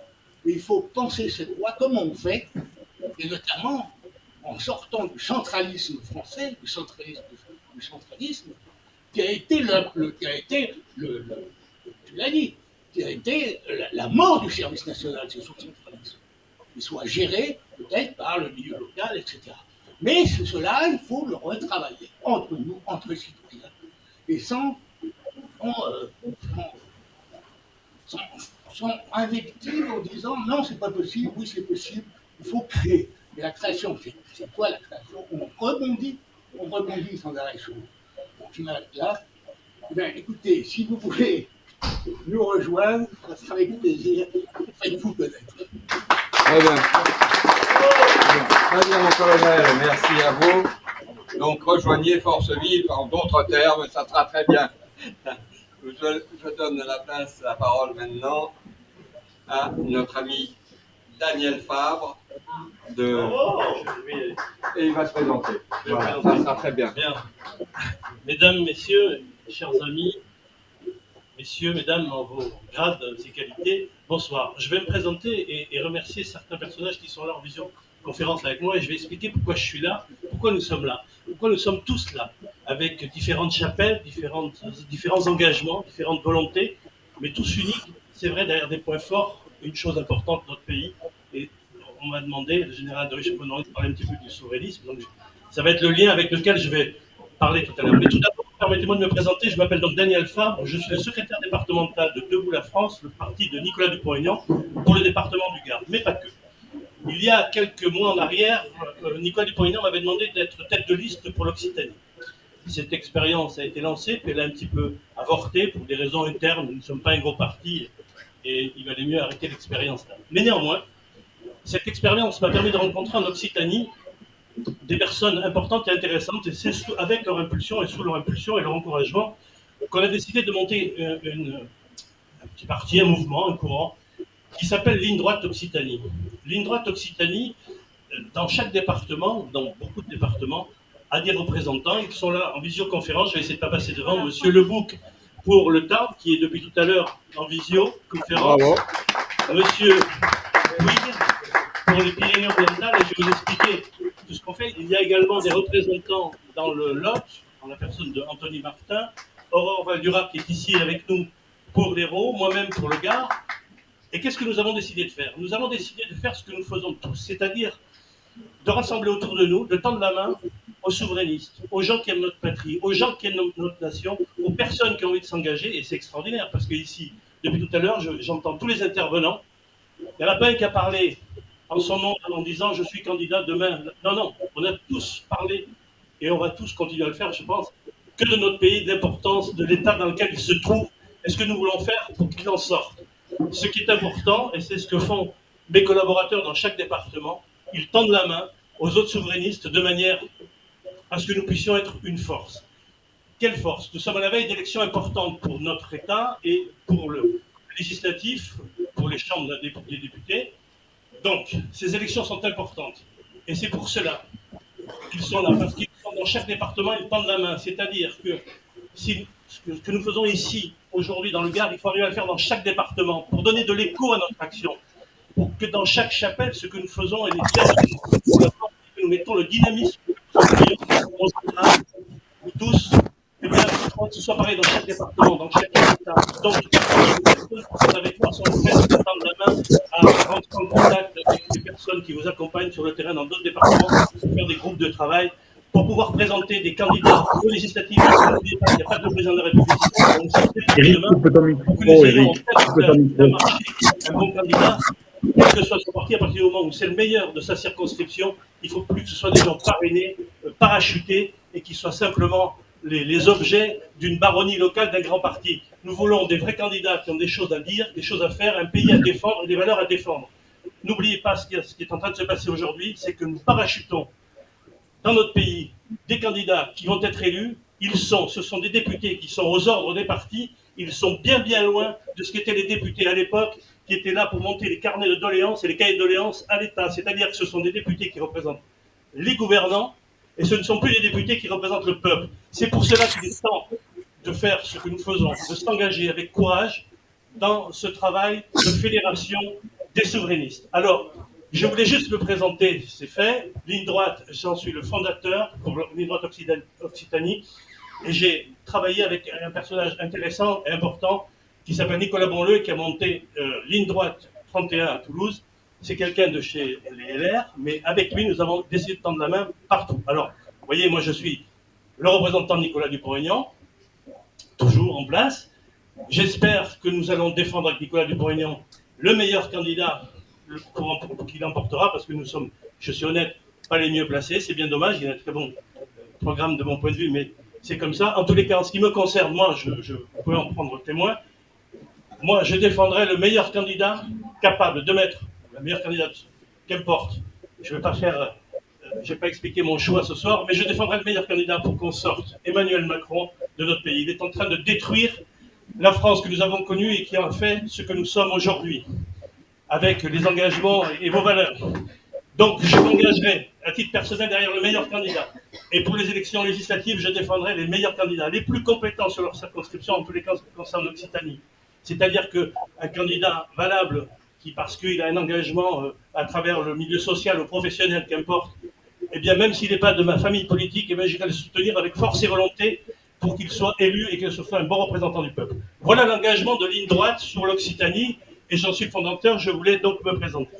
Alors, le général de Richouf m'a dit, Daniel, dis quelques mots sur le souverainisme. Eh bien, le souverainisme, vous le savez, c'est l'indépendance.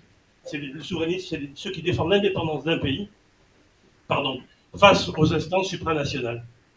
Alors, quand on parle de souverainisme, c'est difficile de trouver le juste milieu, et là, je vais juste faire une petite aparté, parce que c'est capital, c'est ce qui nous rassemble ce soir, c'est le lien de notre action de ce soir et de nos engagements. Le souverainisme, le meilleur exemple que j'ai, c'est celui qui avait sorti Nicolas Dupont-Aignan en parlant de l'Europe. Il avait comparé ce que l'on pouvait faire, ce qu'il voulait faire, quant à l'Europe. Et il avait comparé le fonctionnement de l'Europe à une copropriété. Et je trouve que c'est très intelligent. C'est-à-dire, il dit, à son idée, mais c'est excellent. Une copropriété, ça fonctionne avec des appartements qui sont fermés, et puis il y a des espaces communs. Eh bien, c'est pareil quand on veut retrouver son propre pays. Au lieu de laisser à tout va la porte ouverte pour que chacun s'occupe du budget et de l'heure du repas chez tout le monde, eh bien, on remet les portes, on est souverain chez soi, ça n'empêche pas d'avoir des actions communes quant aux espaces communs, le parking, la gestion du lavage de l'escalier, etc. Les frontières, le grillage qui va entourer la copropriété. Ce qui est important, c'est que chacun retrouve sa légitimité juridique pour défendre sa famille, financière, sanitaire. Il faut arrêter d'ouvrir les portes à tout va. Et je trouvais que cet exemple était intéressant. Alors le souverainisme, c'est aussi le respect du peuple. Comme l'a cité tout à l'heure, je ne sais plus qui, on a bafoué cet acte démocratique qu'est le référendum en 2005, enfin 2007. Et on a voté en 2005, en 2007, Nicolas Dupont-Aignan a abrogé ce rejet. Sarkozy, excusez-moi. Nicolas Sarkozy a abrogé ce référendum. Et alors, après, on s'étonne. Donc, les personnes, les concitoyens s'abstenir. Ils s'abstiennent, ils vont plus voter, on ne les reconnaît pas. Qu'est-ce qui se passe? Eh bien, ils perdent leur identité, ils perdent leur âme. Et n'oubliez pas une phrase intéressante, je crois que c'est Lamartine qui a dit « Un peuple sans âme, ce n'est jamais qu'une vaste foule ». Eh bien, il en est de même pour notre pays. Si on continue comme ça, si on continue à avoir Jean Dujardin, dit artiste, à la tête de notre nation, eh bien, notre nation, ça ne sera jamais plus qu'un point dans la cartographie ou dans une note monde.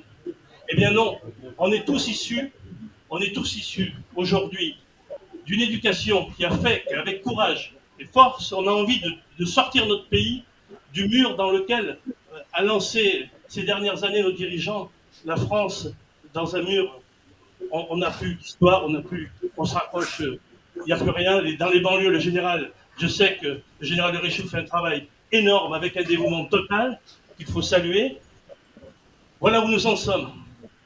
Alors il est important, je crois, je vais clôturer là-dessus, il est important, je crois, de se dire que si, dans les départements qui sont, vous aussi vous avez certainement du monde dans chaque département, si ce soir je suis là, c'est justement pour apporter mon témoignage, et plus que ça, mon soutien, et plus que ça, mon travail,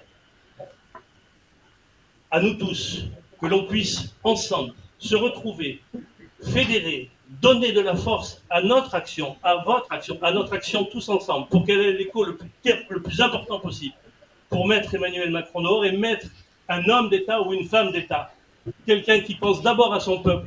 Je ne sais plus qui c'est qui a dit que pour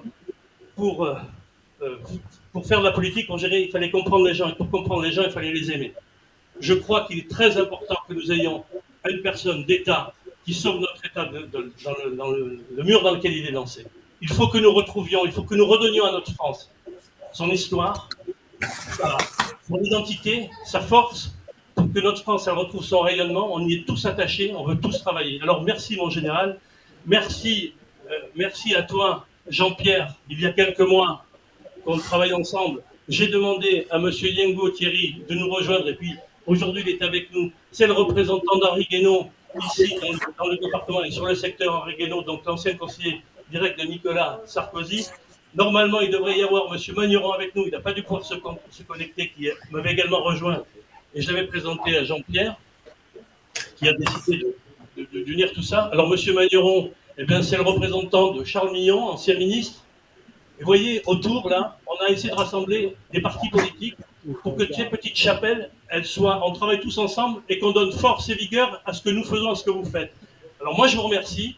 Je vous remercie parce qu'on représente tous en réalité les forces vives pour que demain, notre pays redevienne cette France fière et forte qu'on aime. Je vous remercie et tu peux compter sur moi, mon général.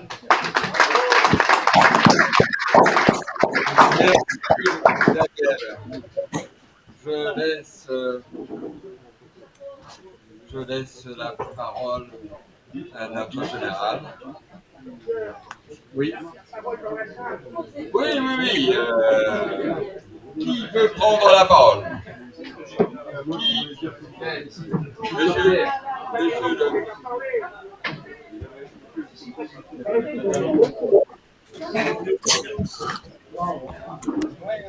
Oui, écoutez, moi je reprends vite fait la parole, je ne vais pas vous embêter très longtemps. Je veux juste vous dire une chose, et c'est sincère, ça vient du fond du cœur.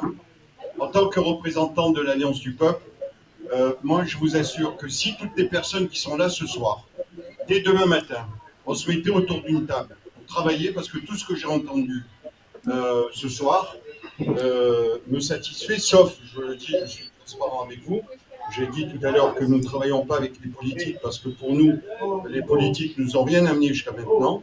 Moi j'ai 72 ans, j'ai voté comme vous, à droite, à gauche, et aujourd'hui je ne fais plus confiance à aucun politique. Par contre, toutes les personnes qui sont là, moi je vous fais confiance. Parce que je pense que si c'est le peu de personnes que nous sommes là, qui ont souhaité à travailler ensemble demain, vous avez d'énormes potentialités. Nous, l'Alliance du Peuple, on a le peuple, on a des milliers de personnes derrière nous qui attendent demain de pouvoir travailler avec des gens comme vous. Voilà, mettons-nous au travail et je vous garantis qu'on pourrait changer la France qu'avec le peu de personnes que nous sommes là. Merci.